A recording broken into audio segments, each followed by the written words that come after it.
السلام عليكم ورحمة الله تعالى وبركاته. وعليكم السلام. إن الحمد لله نحمده ونستعينه ونستغفره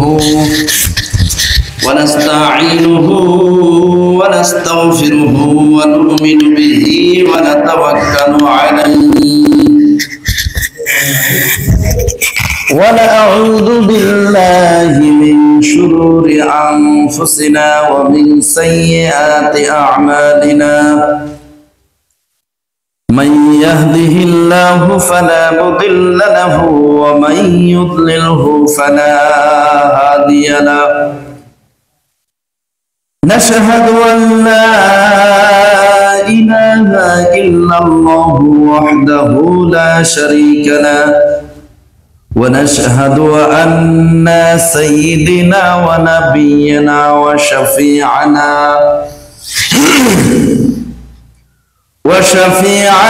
وحبيبنا وطبيب أرواحنا محمدا عبد الله ورسوله الذي أرسله بالحق بشيرا ونذيرا وداعيا إلى الله بإذنه وسراجا وقمرا منيرا أما بعد فقد قال الله تعالى في كلامه المجيد والفرقانه الحميد جوان سرد محبت چنکری اعوذ بالله من الشیطان الرجیم بسم الله الرحمن الرحيم قل يا عبادي الذين أسرفوا على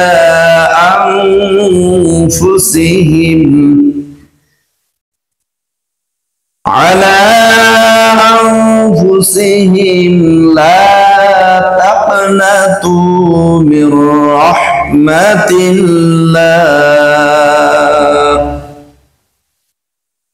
إن الله يغفر الذنوب جميعا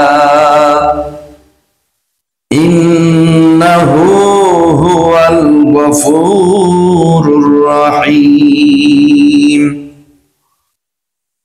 وقال تعالى في آية أخرى إن الله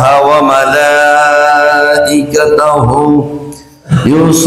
يصلون على النبي يا أيها الذين آمنوا صلوا عليه وسلموا تسليما اللهم صل على سيدنا محمد وعلى آله سيدنا شافعنا محمد اللهم صل على مولانا محمد وعلى آله سيدنا شافعنا محمد চন্দ্র সূর্য গ্রহ তারা লক্ষ কোটি মাখলুকাত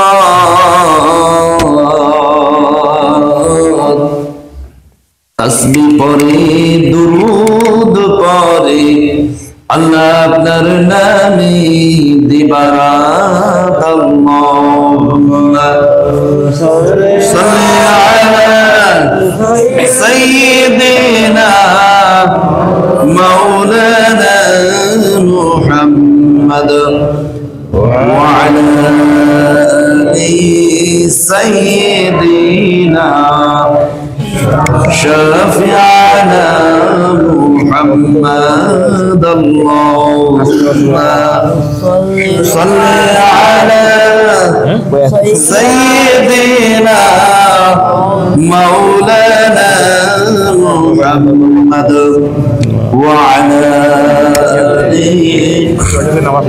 سيدنا شفيعنا محمد بلغ العلا بكماله كشف الدجى بجماله حسنت جميع خصاله صلوا عليه وآله بلغ العلا بكماله كشف الدجى بجماله حسنت جميع خصاله صلوا عليه وآله الحمد لله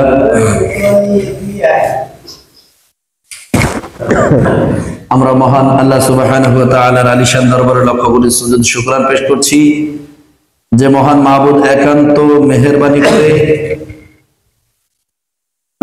আজকে লাইলাতুল নিসফে মিন শাবান তথা শাবান মাসের মধ্যম তারিখে উপনীত হওয়ার তৌফিক এনায়েত করেছেন, সমবেত হওয়ার তৌফিক দান করলেন।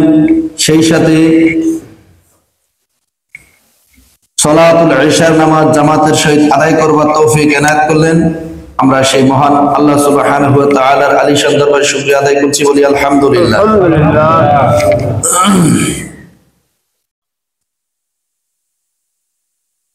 এর পাশাপাশি যেহেতু আমরা যে নবীর উম্মত, সেই নবীর উপরেই আজকের এই বিধান, আজকের এই সংবিধান, মহাগ্রন্থ আল কুরআন, সমস্ত কিছু যার উসিলায় আমরা পেয়েছি, সেই নবীর শানে দরুদ ও সালাম পেশ করি। সকলে বলি সাল্লাল্লাহু আলাইহি ওয়াসাল্লাম।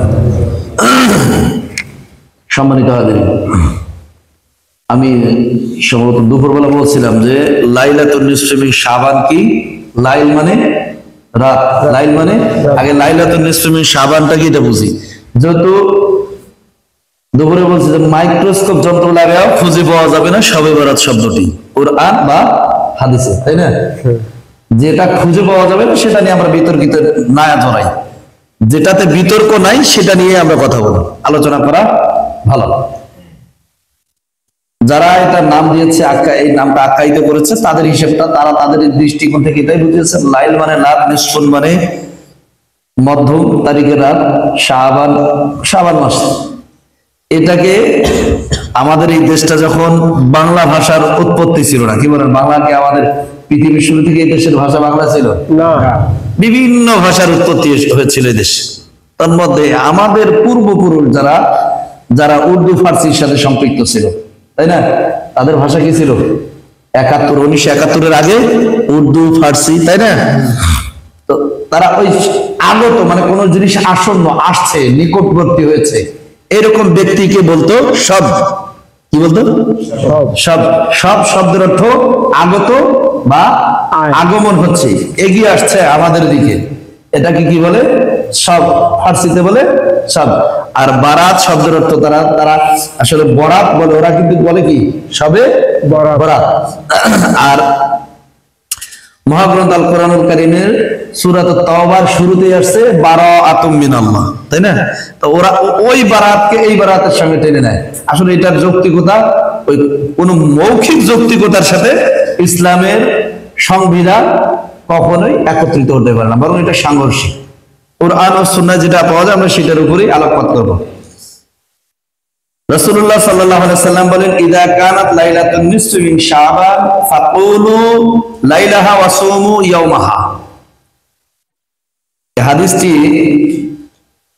হযরত আবু তালিব রাদিয়াল্লাহু আলী বিন আবু তালিব রাদিয়াল্লাহু থেকে বর্ণিত। তিনি বলেন, রাসূলুল্লাহ সাল্লাল্লাহু আলাইহি ওয়াসাল্লাম বলেছেন, যখন মধ্য শাবানের রাত আসে। কিসের রাত? একটু আওয়াজ দিবেন। যখন মধ্য শাবানের রাত আসে তখন তোমরা দাঁড়িয়ে যাও, তখন এই রাতে তোমরা দাঁড়িয়ে যাও, সালাত কায়েম করো। কি করো? সালাত আদায় করো। এই সালাতটা কি ফরজ সালাত? না, ফরজ সালাত এটা তো আমরা আদায় করছি, করতেই হবে। আজকে কি শুধু ফরজ সালাত না আগামীকালকেও আছে? আগামীকালকেও আছে না? আছে। আল্লাহ রাসূল বলেন ইদা কানাত লাইলাতুন নিসফি মিন শাবান, যখন আসে মধ্য শাবানের রাত, ফাকুমু লাইলাহা, কুমু দ্বারা দাঁড়ানোকে বোঝানো হচ্ছে। কি করতে বলা হচ্ছে? আমরা ওই যে মিনাত কিয়াম নিয়ে দ্বন্দ্ব লাগে না, আমরা কিয়াম করতেই হবে। কিয়াম শব্দটা আসছে কুমু থেকে। কিয়ামুন শব্দের তো দাঁড়িয়ে যাওয়া, কিয়ামুন শব্দের তো কি? দাঁড়িয়ে যাওয়া। ফাকুমু, আল্লাহ রাসূল বলেন যে ব্যক্তি দাঁড়িয়ে গেল লাইলাহা ওই রাতে, ওয়াসুমু ইয়াওমাহা, আর দিনের বেলা যে সাওম পালন করলো, অর্থাৎ আগামীকালকে, আজকে রাতে আপনি দাঁড়িয়ে ইবাদত করলেন, আগামীকালকে দিনটাতে আপনি সাওম পালন করলেন। ফা ইন্নাল্লাহা, নিশ্চয় আল্লাহ তাআলা,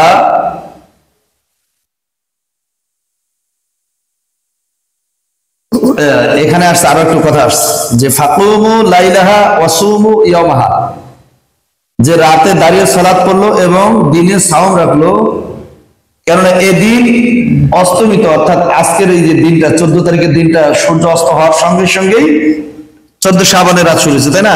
তার মানে কি 15 তারিখ, 14 দিন গত রাত 15 তারিখ, যেহেতু আরবি গণনা মোতাবেক আগে রাত আছে তারপরে দিন আসে।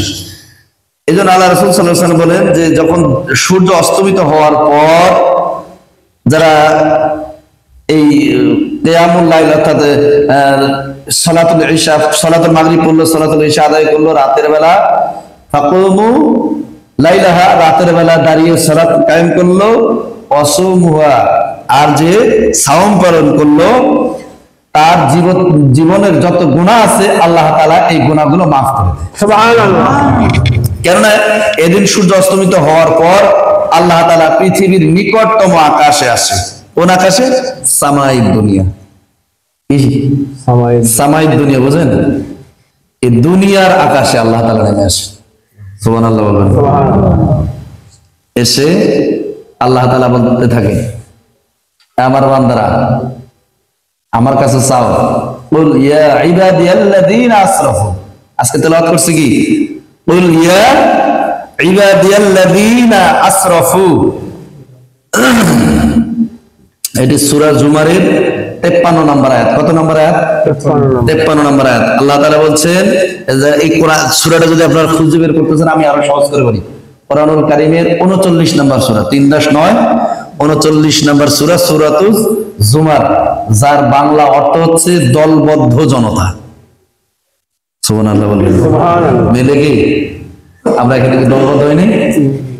আমরা ঘুম লাগছে আপনাদের? না, ঘুম লাগছে? ঘুম লাগলে বলেন, শেষ করে দিন, দোয়া দিন, বাবার কাছে নিয়ে বাড়ি যান। আর যদি একটু হ্যাঁ না আউযুবিল্লাহ নাউযুবিল্লাহ কিছু বলেন, তো আমিও কিছু আউযুবিল্লাহ বলি আগাই বলবেন তো ইনশাআল্লাহ? ইনশাআল্লাহ। তাহলে আমরা শুরু থেকেই শুরু করি।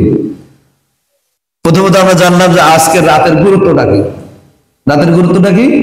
যে ব্যক্তি সূর্যাস্ত হওয়ার সঙ্গে সঙ্গে নিজেকে পুত পবিত্রতার সঙ্গে ফরজ সালাত আদায় করবে রাতের বেলা, ফাকুমু লাইলাহা, এই রাতে যারা দাঁড়িয়ে যাবে কিসের জন্য? সিগারেট খাওয়ার জন্য, তারপরে কনসার্ট দেখার জন্য, তাই না? কিসের জন্য? সালাত কায়েমের জন্য। ওয়াসুমুহা, আর পরের দিন যে ব্যক্তি সাওম পালন করবে, আল্লাহ তাআলা তার বিগত জিন্দেগীর গুনাহগুলো মাফ করে দেবে। সুবহানাল্লাহ। তাহলে আমরা লাইলাতুন নিসফি মিন শাবান সম্পর্কে তো হাদিস পাইছি নাকি? এটা তো কোনো জাল হাদিস না, সহিহ। এটা কি জাল হাদিস? জাল হাদিস কিন্তু অন্তত আমরা যারা মাদ্রাসায় পড়াশোনা করিয়ে শিখছি তারা বলি না। আছে কিছু ভণ্ড আছে, ওই যে শুধু এই গাট্টির জন্য করে, ওরা আবার বেশি বাড়াবাড়ি। ইসলামে বাড়াবাড়ি ছাড়াছাড়ি কোনোটাই গ্রহণযোগ্য নাই। ইসলাম হচ্ছে মধ্যম পন্থা। আপনি অতিরিক্ত অতিরঞ্জিত কিছু আল্লাহ তাআলা পছন্দ করেন না, আবার ছেড়ে দেওয়াটাকেও আল্লাহ তাআলা পছন্দ করেন না। আমরা থাকবো কোথায়? মধ্যম। থাকবো কোথায়? মিডল ইস্ট, মধ্যম পন্থায়। তো ওই আজকের এই দিনের সাথে বা আজকের এই রাতের সাথে সামঞ্জস্য রেখে আমি একটা আয়াতে কারিমা আপনাদের সামনে তেলাওয়াত করেছি। এই আয়াতটা মূলত যে সূরা থেকে নাজিল হয়েছে বা যে সূরার মধ্যে তুলে ধরা হয়েছে সেই সূরার নাম কি? জুমা।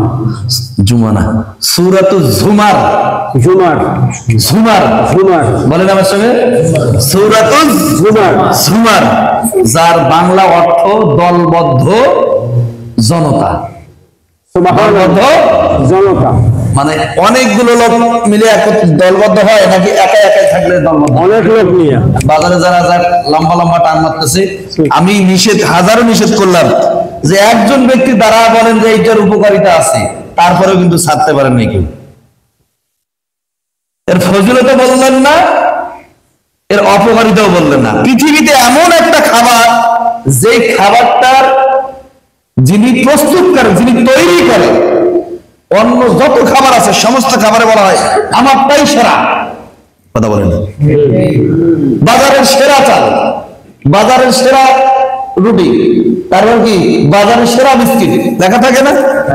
এমন একটা খাদ্য, যে খাদ্যের যিনি প্রস্তুত করেন, যিনি এটাকে তৈরি করেন, যিনি এটাকে বাজারজাত করেন, তিনি নিজেই লিখে দিয়েছেন ধূমপান। ধূমপান আওয়াজ দেয় না, তার মানে এখনো খায়। আওয়াজ দিলে বুঝবো যে খায় না, আর যদি আওয়াজ না দেন তাহলে বুঝবো যে খায়। ধূমপান, ধূমপান মুরব্বীদেরকে বলতে তো, যারা খায় ধূমপান। এখনো কথা বোঝা যায় না মনে হয়। ধূমপান কি দেখেন তো আপনার ডাইনে বামে কোনটা বলে না, তাহলে এটাকে ধরবেন। ধূমপান, ধূমপান স্বাস্থ্যের জন্য ক্ষতিকর। এই লেখাটা থাকে কিভাবে থাকে? যুবক ভাইরা থাকে কি থাকে না? আরে খালি মুরব্বী ঠেলেন না, মুরব্বী হু হু করেন না, আপনাদেরও দোষ আছে সোনামানিরা, আপনারাও পারেন। পৃথিবীর মধ্যে এই একটা খাবার ইলেকট্রিক বেশি খাওয়া যায়।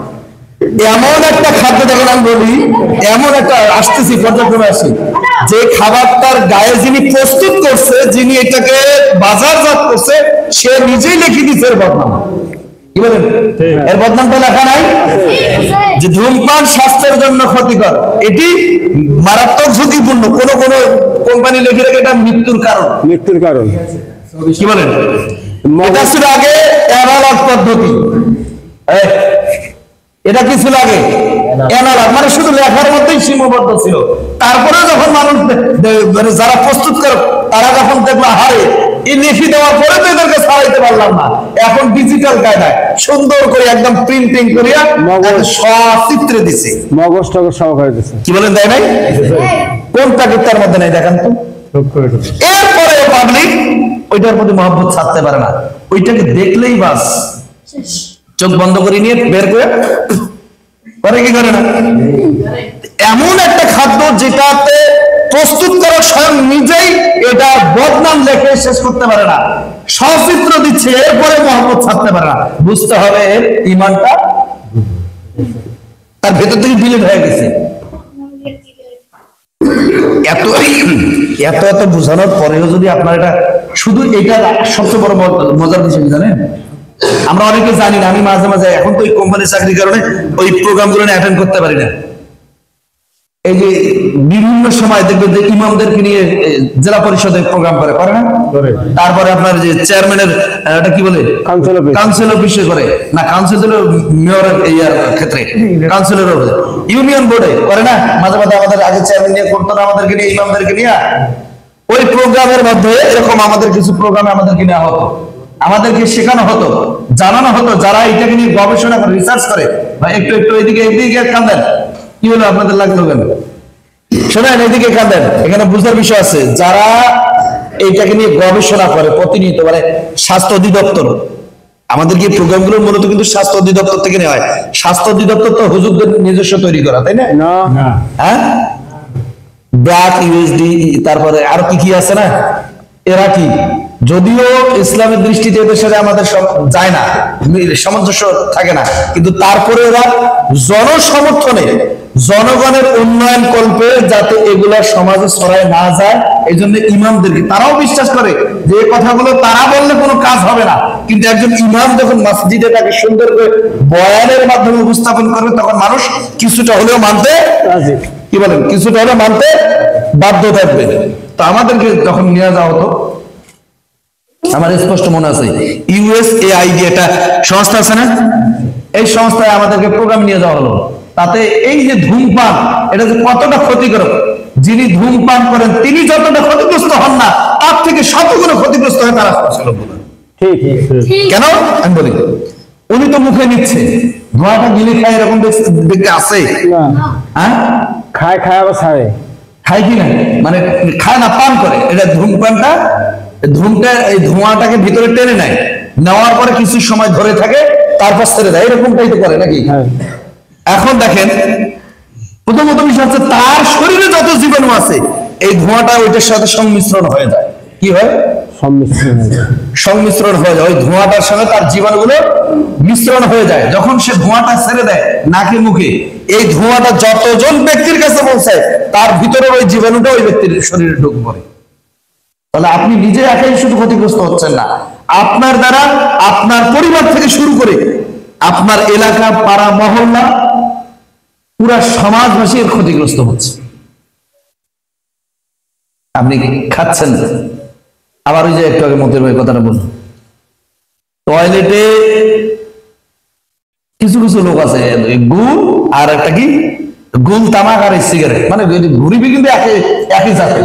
কি বলেন, তামাক দিয়ে তো মূলত তৈরি হয়। আমি দেখছি অনেক হুজুর এই কাজ করে, আল্লাহ ওদেরকে হেদায়েত দান করে, বলে আমিন। এই গুল, এই তামাক, এই ধূমপান, গুল এবং জর্দা, যেটা আমরা অনেক হুজুররা খাই, আমি খাই না, আমার মতো অনেক হুজুর খাই তো নাকি, খায়। তারা মনে জায়েজ আছে। কোন দৃষ্টিতে জায়েজ? এটাকে মাকরুহ তাহরিমি বলা হয়েছে, হারামের কাছাকাছি। যে জিনিসটা খাওয়ার পর মানুষের মস্তিষ্কের বিকৃতি ঘটে, কি বলেন, ঘটে না? ঘটে, অবশ্যই। আপনি তামাক নেন তো একটু ঠোঁটের নিচে, আমি মনে হয় আগে একদিন বলছিলাম, আমি ছোট্ট যখন এই ক্লাস 4-5 বা 5-6 পড়ি, আমরা এলাকার যুবকরা কয়েকজন মিলে ফুটবল একটা কিনছিলাম। ওরা কম বেশি সবাই তামাক, কি বলেন, গুল খায়। আমার তো ছোটবেলা থেকে অভ্যাস নেই, পান সুপারিও খাইতাম না, ইদানিং একটু মাঝে মাঝে বাধ্য হয়ে খাই। ওই খেলার মধ্যে যারা খেলতে গেছে, ওদের একটা ঐক্যবদ্ধ করছে যে কয়েকজন গুল খায়, ওরা আমাদেরকে ওই দিন খেলায় নিবে না, ওরা কয়েকজনে খেলবে। প্ল্যান করে ওরা বলছে আজকে যে কেউ গুল না খায়, আজকে যে গুল খাবে শেষে মাঠে নামবে। আমি খাবো না, খেলবো না, জোর করে ঢুকাই দিয়েছে আমার ঠোঁটের এখানে। দেওয়ার পর কিসের খেলা, দাঁড়াইছি, দাঁড়ার সাথে হুড়মুড় করে মাথা চক্করটি পড়ে গেছে, বমি টমি করতে করতে একাকার অবস্থা। বাড়িতে আমার সংবাদ দিয়েছে, তোমার মারু গুল খেয়ে দেয়া চিৎপাটা ভাই মাঠে পড়ে আছে। সামান্য একটা গুল যদি এই ক্ষতিটা করে, তা তামাক যখন আরো ওটা সরাসরি একবার নিয়ে লাগাই দেয়, ওটা ক্ষতি নেই? অবশ্যই ক্ষতি। জমিতে যখন আমরা ওই যে আলু, বিশেষ করে আলু লাগার ক্ষেত্রে আমরা বলি গদ্দা, কি বলি, গদ্দা, এটা যখন জমিতে সিডায়, আশপাশে ওই জমির আশপাশে গেলে মাথা ঝিমঝিমনি শুরু হয় না? আপনাদের মনে হয় না? হয় না তাদের যারা ওগুলা খাওয়া অভ্যস্ত, বুঝেন নাই? কিন্তু যারা খায় না, ওই যে জমিতে গদ্দা ছিল, ওই জমির আশপাশ দিয়ে যাইতে ধরলে মাথা এমনি ভন ভন করে ঘুরে শুরু করে, খাওয়া লাগে না, ওই ঘ্রাণটা গেলেই ক্ষতি। যে জিনিস ক্ষতি করে, ইসলামে এটাই হারাম ঘোষণা করা হয়েছে।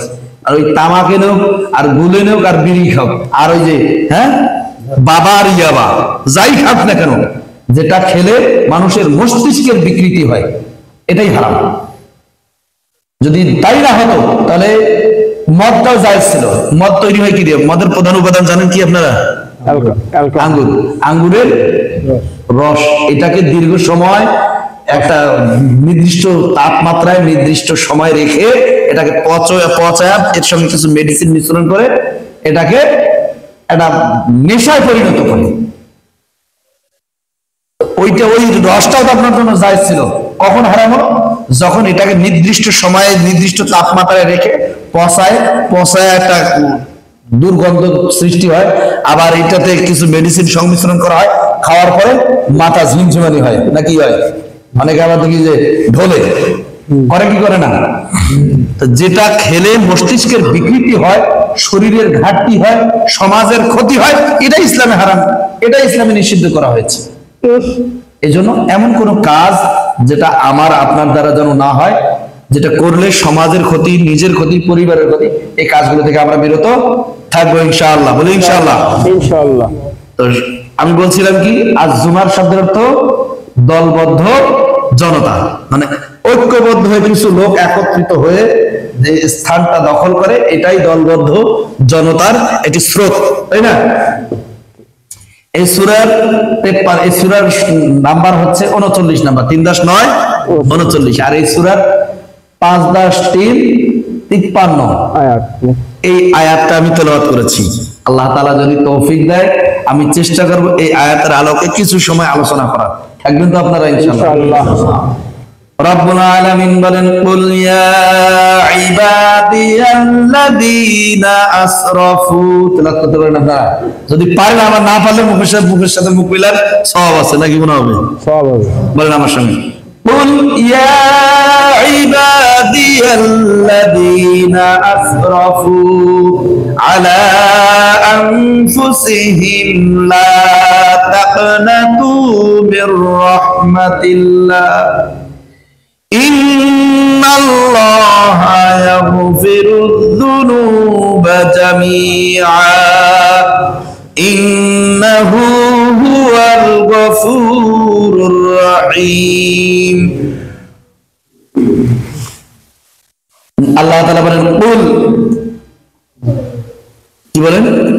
কুল, ঘোষণা দাও, বলো। কুল মানে বলা। আবার ওই যে সূরা ইখলাসের শুরুতে কুল থাকে না, আমরা অনেকে সূরা ইখলাস কুল আর কুল এটুকুর পার্থক্যটাই বুঝি না। কুল মানে বলা, ঘোষণা দেওয়া, কি করা? বলা বা ঘোষণা দেওয়া। আর আমরা স্বাভাবিকভাবে যারা সৈতল জানি না, তারা বলি কুল হুয়াল্লাহু আহাদ, বলেন। আবার অনেকে আছে 5G স্পিডে কুল হুয়াল্লাহু আহাদ। এই কুল যদি কেউ বলে, তখন অর্থ হবে খাও, হুয়াল্লাহ, তিনি আল্লাহ, আহাদ, যিনি একক অদ্বিতীয়। নাউজুবিল্লাহ, পরের বছর লাইলাতুন নিসফি মিন শাবানের রাতে বলি কুল মানে খাও। আর কুল দুই নুকতা যুক্ত যেটা, এটাকে বলে কফ। এই কফ দিয়ে যে উচ্চারণ, এটা হচ্ছে সহিহ। কুল বলে কুল, এইটা হচ্ছে সহিহ। এখানে যদি বলে স্বাভাবিকভাবে, ওটাও কুল, এটাও কুল। আর এক কুল আছে যেটা গাছে এখন ধরছে, বাউ কুল। হ্যাঁ, এই কুল মানে খাও, আর ওই কুল মানে বলো, ঘোষণা দাও।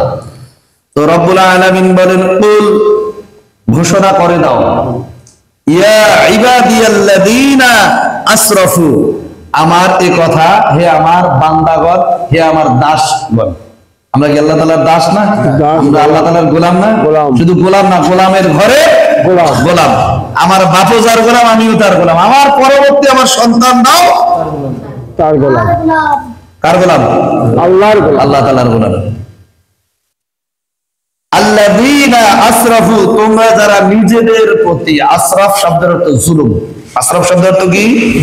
জুলুম, পাপের অধিক্য। মানে পাপ করতে করতে পাপের অধিক্যে পৌঁছে যায়, পাপের সীমা লগ্নে পৌঁছায় যায়, যেখান থেকে আর পিছানোর কোনো জায়গা নেই। যেটা বিগত 17 বছর আমরা দেখছি, তাই না? অপরাধ সহ্য করতে করতে করতে করতে ওয়ালে ঠেকে গেছে, আর শরীর কুলায় না। এরপরেই তো আন্দোলন হয়েছে, নাকি?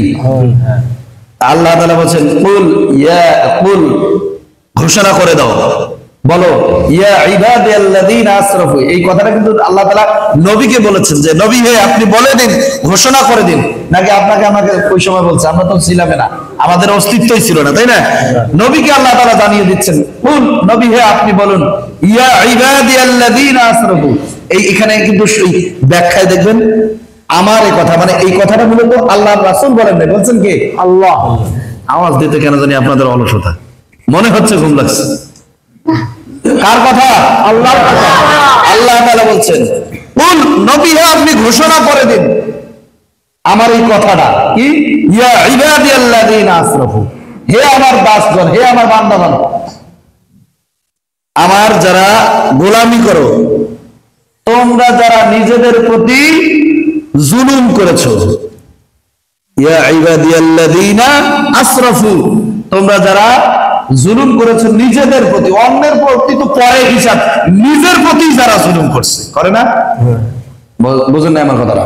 এই যে এটা একটু আগে উদাহরণ দিলাম, একটা মানুষ সুন্দর সুস্থ স্বাভাবিক জীবনযাপন করবে, স্বাভাবিক চলাফেরা করবে, যখনই সে নেশা করবে তখন কি সে নিজের শরীরের সাথে জুলুম করছে না? অবশ্যই। এই যে মনে করেন সহজ উদাহরণ দিই, এই সিগারেট খাইলে যক্কা হয়, কথা হয় না? ক্যান্সার হয় না? ক্যান্সার হয়, হুপিং কাশি হয়, কাশতে কাশতে একেবারে ফোল্ডিং হয়ে যায়। দেখেন না বোধহয় এরকম? দেখছি। হ্যাঁ, কাশতে কাশতে ফোল্ডিং হয়ে যায় না? ফোল্ডিং পর্যন্ত একটা আর একটার উপর চাপ লাগে যায়, মানে একটা পার্ট দুই পার্ট হয়ে একদম একটা আর একটার সঙ্গে লেগে যায়। এরকম হয় কি হয় না? এটাকে বলে হুপিং কাশি। আপনারা কি বলেন? ফোল্ডিং হয়ে কোকড়া লাগে যায় কাশতে কাশতে। এর প্রধান কারণ হচ্ছে হয় সে যৌবনকালে সিগারেট খাইছে, একেবারে যতদিন পর্যন্ত সে আক্রান্ত হয়নি মরণ ব্যাধিতে, ততদিন পর্যন্ত টানছে, এরপরেও টানে, কিন্তু টানে না। আর বাবুর বাপ নেই, ভাই আমার শুনে খুব মনটা খারাপ হয়েছে, ওই ভাই আসছে, হ্যাঁ এই ব্যক্তিটা অসুস্থ না, ডাক্তার কিন্তু একাধিক বাবু গো বাবু নিষেধ করে না ডাক্তার তোমার আব্বুকে, এরপরেও খাইছে। আমার মনটা খুব খারাপ হলো, আরে বাবা তারপর আরো একজনকে আজকে দেখছি, ওনাকে পাচ্ছি না। এই যে খাচ্ছে, মূলত এটা কি সে নিজের প্রতি জুলুম করছে? অবশ্যই। কথার বোঝেন নেই? অবশ্যই। আপনারা মন খারাপ করতেছেন, আপনাদের নাম উল্লেখ করতেছি, আপনাদেরকে বলার উদ্দেশ্য, আপনারা আমার সামনে আছেন, আপনাদেরকে বলবো না, ওই যে সনাতনী যারা আছে তাদেরকে বলবো। আমার লক্ষ্য উদ্দেশ্য আপনাদেরকে ভালোর দিকে টানা নাকি খারাপের দিকে? আপনাদের সাথে আমার শত্রুতা আছে? আপনার বাপদাদার সাথে তো ৭১ আমার সাথে না। হ্যাঁ, যুদ্ধ হয় না আপনাদের বাপদাদার সাথে? আমার লক্ষ্য উদ্দেশ্য হচ্ছে কোরআন ও সুন্নাহর আলোকে আপনাদেরকে দ্বীনের পথে আনা। আমার বলা দায়িত্ব, আপনাকে পিটায়া ধাক্কায়া বাঁধিয়ে মানানোর দায়িত্ব আমার না। আল্লাহ তাআলা বলছেন যে কুল, হে নবী আপনি ঘোষণা করে দিন, ইয়া ইবাদিয়াল্লাযীনা, আমার বান্দারা আমার পক্ষ থেকে ঘোষণা। মূলত কার পক্ষ থেকে ঘোষণা? আল্লাহ তাআলার পক্ষ থেকে। আলাম কি ইবাদিয়াল্লাযীনা আসরাফু, তোমরা যারা আল্লাযীনা আসরাফু, তোমরা যারা নিজেদের প্রতি জুলুম করেছো। তাহলে অন্যের প্রতি জুলুমের ব্যাপারে কি ঘটনা হতে পারে বুঝতেছেন? এই যে এই রোডে আপনাদের এই এলাকারই সম্ভবত এই গরুর জবাইকারী না, এই যে বাজারে গরু জবাই হয় না, গরুর গোশত বিক্রি হয়, যেখানেই জবাই করা হোক না কেন, এই গরুর থেকে যখন রক্তটা বের হয়ে যায়, এটা কিন্তু আর ওই শুধু রক্ত থাকে না, এটা দীর্ঘ সময় এক জায়গায় থাকলে এটা পচন ধরে, এখানে থেকে জীবাণু সৃষ্টি হয়। এই জীবাণুটা শুধু ওখানেই থাকবে না, সীমাবদ্ধ থাকে না, এখানে যখন পোকামাকড়, মাছি, বিভিন্ন পোকা পড়ে না, এই পোকাগুলো বাড়ি পর্যন্ত পৌঁছায় না। কি বলেন? আমি কিন্তু উদ্দেশ্য প্রণীত কোনো কথা বলছি না। আজকে আমি কয়েকদিন থেকে খেয়াল করতেছি, মানে এই জায়গাটা বিশেষ করে মতির ভাইয়ের বাড়ি পার হইলেই এমন গন্ধ, পেট উল্টে আসে। এটা কি ক্ষতি না? আপনি নিজের প্রতি জুলুম, তাহলে এটা কি অন্যের প্রতি জুলুম না? এই যে আমি যাচ্ছি, এটা তো আমার উপরে জুলুম, কারণ আমার এই গন্ধটা নেওয়ার তো কোনো মানে হয় না। কি বলেন? মানে হয়? আপনি জবাই করছেন ভালো কথা, হয় পানি দিয়ে ধুয়ে দেন, নাহলে ওটা মাটি চাপা দিয়ে রাখেন, তাহলে তো দুর্গন্ধটা ছড়ায় না, এখান থেকে জীবাণু সৃষ্টি হয় না। এই জিনিসগুলো আল্লাহ রাস্তা ছেড়ে দিবেন। তাহলে আল্লাহ তাআলা বলছেন, তোমরা যারা নিজেদের প্রতি জুলুম করছো, তোমাদের উদ্দেশ্যে বলছি যে তারা জুলুম করতে করতে এমন একটা পর্যায়ে, আসরাফু শব্দ তো যে গুনাহের পাপ, গুনাহ বা পাপ, আপনারা কি বলেন? গুনাহ বলেন, পাপ বলেন, যাই বলেন না কেন, এইটার সর্বোচ্চ আদিকে যারা পৌঁছায় যায়, মানে যার পরে আর কোনো সীমানাই থাকে না। কি বলেন? আছে না এরকম? পৃথিবীর শেষ সীমান্তের নাম কি জানেন আপনারা? বারমুডা ট্রায়াঙ্গেল, শোনেন আপনারা? হ্যাঁ, বাংলাদেশের শেষ সীমান্ত টেকনাফ তেতুলিয়া। টেকনাফ টু তেতুলিয়া, মানে ইন্ডিয়া বর্ডারটা, তাই না? এরকম গুনাহেরও একটা বর্ডার আছে। কি বলেন? আছে না? নাকি একেবারে দোলনা থেকে কবর পর্যন্ত খালি গুনাহ করে দিলেন? না, আপনি গুনাহের একটা সীমা আছে, এই সীমা অতিক্রম যখন করলেন, নিজের প্রতি জুলুম করতে করতে গুনাহের শেষ সীমান্তে পৌঁছায় গেলেন, তাদেরকেও আল্লাহ তাআলা ঘোষণা করছে কি? আলা আনফুসিহিম লা তাকনাতু মির রাহমাতিল্লাহ, আলা আনফুসিকুম, তোমরা যারা নিজেদের প্রতি জুলুম করছো, লা তাকনাতু, তোমরা কখনো নিরাশ হও না, বরং নিরাশ হওয়াটা এটা আল্লাহ তাআলার কাছে গুনাহের একটি কাজ। নাউজুবিল্লাহ। মানে আমি অনেক সময় গুনাহ করি না, গুনাহ করতে করতে বলি আরে সর্বনাশ, যত গুনাহ করছি আল্লাহ কি আমাকে মাফ করবে না? করছি তো গুনাহ, কি আর হবে, দুনিয়ার যে কয়দিন আসি থাকি না কেন, মরলে পরে কি হবে দেখা যাবে, এরকম বলে না অনেকে বলে। অথচ আল্লাহ তাআলা ওয়ামাল হায়াতুদ দুনিয়া ইল্লা মাতাউল গুরুর, দুনিয়ার জিন্দেগিটাই শেষ নয়, তোমার আসল জিন্দেগি হচ্ছে পরকাল। ঠিক। কথা বলেন, আসল জিন্দেগি কি? পরকাল। পরকাল। পরকালীন জিন্দেগিটাই হচ্ছে আসল। এখানে আমরা দুনিয়াতে আসছি সাময়িক ক্ষণস্থায়ী সময়ের জন্য। মেহমান যেমন একজন, আমরা অনেক সময় মেহমানের বাড়ি যাই না, কথা বলে না, যাই। আপনাদের এলাকার লোক তো মেহমান বাড়ি যায় না, যাই। কুটুম বাড়ি, আপনারা কি বলেন? কুটুম বাড়ি বলে না মেহমান বাড়ি? হ্যাঁ, মেহমানের বাড়িতে যাই, মেজবান আমাদেরকে দাওয়াত খাওয়ায়, আজীবন রাখি দেয় না। হ্যাঁ, অনেক সময় কাপড় চোপড়ও নিয়ে যাই, যাই না? আজীবন কি থাকি? না। ফিরে আসি কি আসি না? অবশ্যই। প্রত্যাবর্তন করতেই হয়। অনুরূপ ভাবে এই দুনিয়াতে আমরা আসছি সাময়িক কয়েক মুহূর্তের জন্য। আপনি আমি গ্যারান্টি দিতে পারবো যে এখান থেকে বাড়িতে ফিরে যেতে পারবো না। কিভাবে যে আমরা দিতে পারবো গ্যারান্টি? না। দিতে পারবেন কেউ একজন? কেন পারবো না? কারণ আমাদের জিন্দেগির কোনো সিকিউরিটি নেই, যে কোনো মুহূর্তে আমরা মারা যেতে পারি। এই জন্য আমরা কয়েক মুহূর্তের জন্য পৃথিবীতে, আমার আপনার প্রধান জিন্দেগি, প্রধান বাড়ি যেটি, সেটা হচ্ছে জান্নাতুল ফিরদাউসি নুজুলা খালিদিনা ফিহা আবাদা, আজীবন আবাসস্থল জান্নাতুল ফিরদাউস। চিৎকার দিয়ে বলি সুবহানাল্লাহ। ওখানে অসংখ্য অগণিত দিন থাকতে হবে। কতদিন কেউ হিসাব দিতে পারে না। আল্লামা আলাইহির রহমান, ওনাকে একবার জিজ্ঞাসা করা হয়েছিল, একজন বুজুর্গ ব্যক্তি তাকে জিজ্ঞাসা করছিল যে আচ্ছা, ওলামা হযরত যে বলে যে কিয়ামতের জিন্দেগির কোনো শেষ নাই, তারপর তো একটা শেষ আছে নাকি, কিরকম হতে পারে? উনি বলছে বাবা দেখো, আসলে এটা তো আল্লাহ তাআলার ঘোষণা, খালিদিনা ফিহা আবাদা, অসংখ্য অগণিত দিন তারা থাকবে, তাদের কোনো সীমান্ত নাই, কোনো বর্ডার নাই, কত জীব কত লক্ষ কোটি বছর থাকবে এটা কোনো হিসাব নাই, কেউই জানে না। আল্লাহু আলাম, একমাত্র আল্লাহ তাআলাই জানেন। তবে হ্যাঁ, তুমি যেহেতু প্রশ্ন করছোই, একটা উদাহরণ তো তোমাকে দিয়ে বুঝাতে হবে। মনে করি পৃথিবী ভরা সরিষার দানা, কয়েকশো দানায় ভরপুর হয়ে যাবে না পৃথিবী? কোটি কোটি টন। হ্যাঁ, না না, সংখ্যায়, ওজনে না, সংখ্যায়, সংখ্যায় গণলে সম্ভব। বলা হচ্ছে এইরকম পৃথিবী ভরা, গোটা পৃথিবী ভরা যদি সরিষার দানা দিয়ে ভরপুর করা হয়, আর ওই সাত আসমানের উপরে একটা ছোট্ট চড়ুই পাখি, চড়ুই পাখি ছিলেন আপনারা? হ্যাঁ, দেখছেন? এই এতটুকু, সম্ভবত এতটুকু পাখিটা যখন ছড়া যায় তখন একটু বড় দেখা যায়, কিন্তু যখন জ্বর আটশত হয়ে যায় শীতকালে, এই খোকসার গাছ চেনেন আপনারা? খোকসার গাছে কিন্তু বেশিরভাগ সময় এটা বাসা বাঁধে। হ্যাঁ, না টুনটুনি না, আর একটা আছে, চড়ুই পাখি আলাদা, টুনটুনি পাখি আলাদা, বাবুই পাখি আলাদা, প্রত্যেকটা পাখি আলাদা। চড়ুই পাখি ওটা একেবারেই ছোট, টুনটুনি পাখি অনেক দূর উড়ে যায়। এই ছোট্ট চড়ুই পাখিটা দেখবেন একটানা লং টাইম জার্নি করতে পারে না, মানে উড়ে যেতে পারে না, এই ডাল থেকে ও ডাল, এই গাছ থেকে ও গাছ, ও গাছ থেকে গাছ। হ্যাঁ, ছোট্ট ছোট্ট পাখি দেখছেন আপনারা? আচ্ছা, এই ছোট্ট পাখিটা ওই সাত আসমান পাড়ি দিয়ে ওই জমিনে আসবে, একটা দানা সরিষার একটা দানা ঠোঁটে করে নিয়ে যাবে, আবার ওই যে যেই সাত আসমান থেকে আসছে ওখানে খেয়ে, এই একটা দানা খেয়ে ৭০,০০০ বছর বিশ্রাম নেবে। কত হাজার বছর? ৭০,০০০। এটা কোনো হাদিসও না, কোরআনও না, এটা উদাহরণ, ফর অ্যান এক্সাম্পল। এটা সামান্য একটা উদাহরণ মাত্র, যে বলা হচ্ছে ও ওই সাত আসমান থেকে দুনিয়াতে আসবে, দুনিয়ার জিন্দেগি তো এক ডাল থেকে আরেক ডালে যাইতে মানে এক টানা আসতে পারে না, তাহলে ওখান থেকে আসতে হলে তো ওইভাবেই আসবে, যেহেতু চড়ুই পাখি বোঝানো হয়েছে। একটা দীর্ঘ সময়, কত বছর ওটা হিসাব দিলাম না, মনে করেন সে আসবে, এই আসতে তো একটা সময় প্রয়োজন আছে, এটা আমরা হিসাব ধরলাম না। ওই সাত আসমান থেকে জমিনে আসবে, এই দুনিয়ার বুকে একটা সরিষার দ্বারা মুখে নিবে, খেয়ে দে, আবার যা ওখানে বিশ্রাম নেবে, কারণ দুনিয়াতে তখন তো আর কোনো গাছপালা থাকবে না, কি বলে থাকবে? আচ্ছা, ওই সাত আসমানের যায় ৭০,০০০ বছর বিশ্রাম নেবে।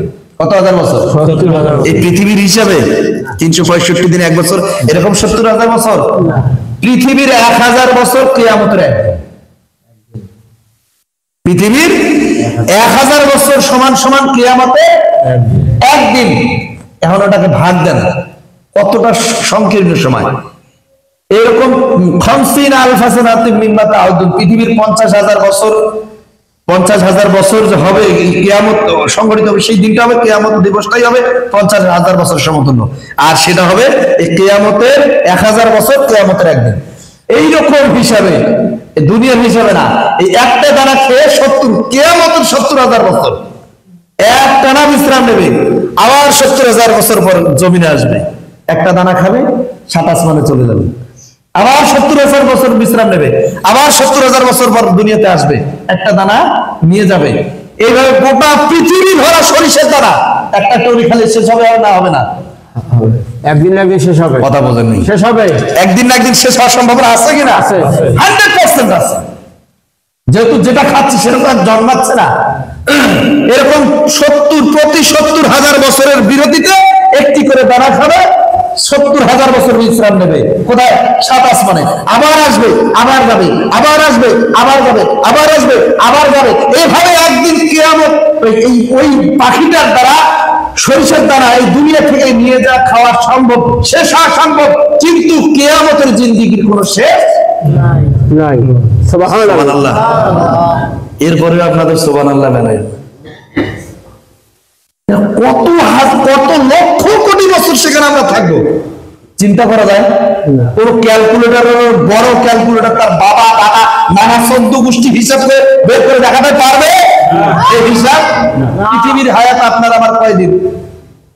60, 70, 80, 90, 100 বছর সর্বোচ্চ, তাই না? এখনকার আমরা যুবকদের যে অবস্থা, এলা অনেকে আছে বিয়ের আগে স্টক করে মারা যায়, আছে না এরকম? বিয়ে করছে, নতুন বউ 1 সপ্তাহ মাথা স্টক করছে, করে না এরকম? হাজারো ভুরি ভুরি প্রমাণ আছে। তাহলে এই সামান্য জিন্দেগির জন্য আপনি আমি নিজের প্রতি জুলুম করছি, করার পরে আমরা ভাবছি আর দূর কি আর হইবে, মরলে যা হবে হবে, দেখা যাবে পরে। এটা হচ্ছে সম্পূর্ণ ভ্রান্ত মতবাদ। এই জন্য নৈরাশ হওয়া বা হতাশা হওয়াকে আল্লাহ রাসূল সাল্লাল্লাহু আলাইহি সাল্লাম এটাকে হারাম ঘোষণা করেছেন। হতাশ হওয়াটা হারাম, ডিপ্রেশনে পড়াটা হারাম। কোন মুসলমান ডিপ্রেশনে পড়তে পারে না। যখনই সে ডিপ্রেশনে পড়ে যাবে, ডাকবে কাকে? আল্লাহকে। সিজদায় পড়ে আল্লাহর কাছে পানা চাবে, আল্লাহর কাছে দোয়া করবে। ওই ডিপ্রেশন থেকে মুক্ত করে দেবেন কে? আল্লাহ। আর যদি ফেসবুকে যা লেখি, আজকে আমার মন ভালো নেই, হ্যাঁ আজকে আমার মন ভালো নেই, হবে ভালো? পাল্টা ওই প্রশ্নের আপনার ওই সামান্য একটা স্ট্যাটাস, এই এক লাইনের আজকে আমার মন ভালো নেই, এটা লিখে ছেড়ে দেন, দেখেন হাজার হাজার নেগেটিভ কমেন্টস আসবে। আসবে না আসবে না? আমার কথাটা বুঝেন নাই? আমাদের এখন সোশ্যাল মিডিয়া যুগ, এই জন্য যুবক ভাইদেরকে বুঝাচ্ছি। কেউ বলবো কিরে ছাকা খেয়েছিস, কেউ বল কিরে ছাকা খেয়ে দেখা হয়েছিস, কিরে জুতা পেটা খেয়েছিস, কি বলবে না বলবে না? হাজার হাজার কমেন্টস করবে, এরকম নেগেটিভ কমেন্টস। একজন আপনাকে সান্ত্বনা দেবে যদি আল্লাহ তাআলার কাছে একবার বলে, হাত সিজদায় পড়ে উঠে বসে আল্লাহর কাছে দোয়া বাড়িয়ে দেন, আল্লাহ আমি তো এই অশান্তিতে ভুগছি, তুমি রব, আমি তোমার বান্দা গোলাম দাস। এই বিপদ থেকে, এই ডিপ্রেশন থেকে পরিত্রাণ একমাত্র তুমি দিতে পারো। কথা বোঝেন না? আল্লাহ তাআলা আমাদেরকে বিপদ থেকে, ডিপ্রেশন থেকে, হতাশা থেকে, নিরাশা, যা কিছু আমরা বলি না, যে ভাষায় বুঝি না কেন, এই সমস্ত কিছু পরিত্রাণ আল্লাহ ছাড়া আর কেউ দিতে পারে না। কিন্তু আমরা স্ট্যাটাসটা আগেই দিই ফেসবুকে, দিয়ে নানান বাজে কমেন্টস এর সম্মুখীন হয় কি হয় না? এই জন্য যদি কখনো আমরা আমার সর্বোচ্চ সীমান্তে পৌঁছায় যাই, তবুও একজনকে স্মরণ রাখতে হবে, তিনি কে? আল্লাহ। তিনি কে? আল্লাহ। ওই আল্লাহ তাআলার কাছে হাত বাড়িয়ে দুহাত তুলে দোয়া করতে হবে, বলতে হবে ওই আল্লাহ তাআলার কাছে, ওই রবের কাছে প্রার্থনা করতে হবে, ওই রবই আপনাকে আমাকে এই বিপদ থেকে পরিত্রাণ দান করতে পারেন। আল্লাহ তাআলা লা তাকনাতু মির রাহমাতিল্লাহ, হে আমার বান্দারা, তোমরা যারা নিজের প্রতি জুলুম করতে করতে জুলুমের সর্বশেষ সীমান্তে পৌঁছে গেছো, গুনাহের আধিক্যে পৌঁছে গেছো, পাপের আধিক্যে পৌঁছে গেছো, তবুও তুমি বান্দা, আমি আল্লাহ তাআলার কাছে শুধু একবার হাত তুলে বলো, আল্লাহ আমি গুনাহগার, তুমি গফফার, আমার কাম গুনাহ করা, তোমার কাম মাফ করা। তাই যদি না হতো তাহলে আল্লাহ তাআলা তো গুনার সিস্টেম রাখতেন না। কথা বোঝেন না আমার? গুনাহ যে আমরা করবো এটা তো আল্লাহ তাআলাই সৃষ্টি করছেন। যদি গুনার কাজ আল্লাহ তাআলা নাই সৃষ্টি করতেন, আমরা গুনাহ করতাম না। গুনার কাজও আল্লাহ সৃষ্টি করে রেখেছেন, ভালো কাজের কাজ রাস্তা আল্লাহ তাআলা সৃষ্টি করে রেখেছেন। একটি পথ যেতে যেতে দেখা গেছে দুইটা পথ হয়ে গেছে, এরকম হয় না? এই আমাদের এই মসজিদের এখানে হয়েছে, তাই না? ওই দিক সোজা একটা চলে গেছে, এইদিকে একটা আসছে। আপনি সবসময় একটা জিনিস মনে রাখবেন, যে পথ ভালো পথ, কোরআনের পথ, ইসলামের পথ, দ্বীনের পথ, এই পথটা সবসময় কষ্টদায়ক, কণ্টকাকীর্ণ পথ হয়। এই পথে চলতে গেলে আপনাকে কষ্ট ভুগতেই হবে। আমি উদাহরণস্বরূপ বলছি, একটা পথ আপনি ভালো করে বুঝবেন, একটা পথ চলতে চলতে কিছু দূর গিয়ে দেখা গেছে যে দুইটা পথ হয়ে গেছে, এরকম হয় না? হওয়ার পরে দেখা গেছে একটা পথ, আরে সর্বনাশ, একেবারে মখমল বিছানো। এরকম আছে না? এই যে আমাদের দেশে যখন বহির্বিশ্ব থেকে বিভিন্ন দেশের রাষ্ট্রদূত আসে, তখন কি লাল গালিচা বিছায় দেয় না? মনে করে এরকম লাল গালিচা বিছানো, আর একটা ডান পাত, একটা বাম পাশে চলে গেলে একদম লাল গালিচা বিছানো, মনে হচ্ছে বাপরে বাপ কত দূর না, কত সুন্দর পথ। দুই পাশে গাছ, ডাল লতা পাতা, হ্যাঁ, এবার আঙ্গুর ফল, আপেলের গাছ, মালটার গাছ, কমলার গাছ, এইটা একটা পথ। আর একটা ডান দিকে গেছে, যাওয়ার সময় এই রাস্তা বের হওয়ার সময় দেখবেন ভাঙ্গা গর্ত, হ্যাঁ, এরপরে আপনার পানি, প্যাক কাটা, দুর্গন্ধ আছে, এরকম হয় না? এরকম হয় কি না? যাওয়ার এই কিছু দূর পার হওয়ার পরে দেখা গেল পরের রাস্তা যেটুকু আছে, এই সম্পূর্ণ রাস্তাটা শেষ প্রান্ত পর্যন্ত লাল গালিচা বিছানো, দুপাশে গাছ, ফলাদি দিয়ে ভরপুর। বলেন তো আপনি কোন পথটাকে বেছে নেবেন? যেটা ভালো, ফলমূল যেটা ছেটে পাবি খাবার কম হলা না,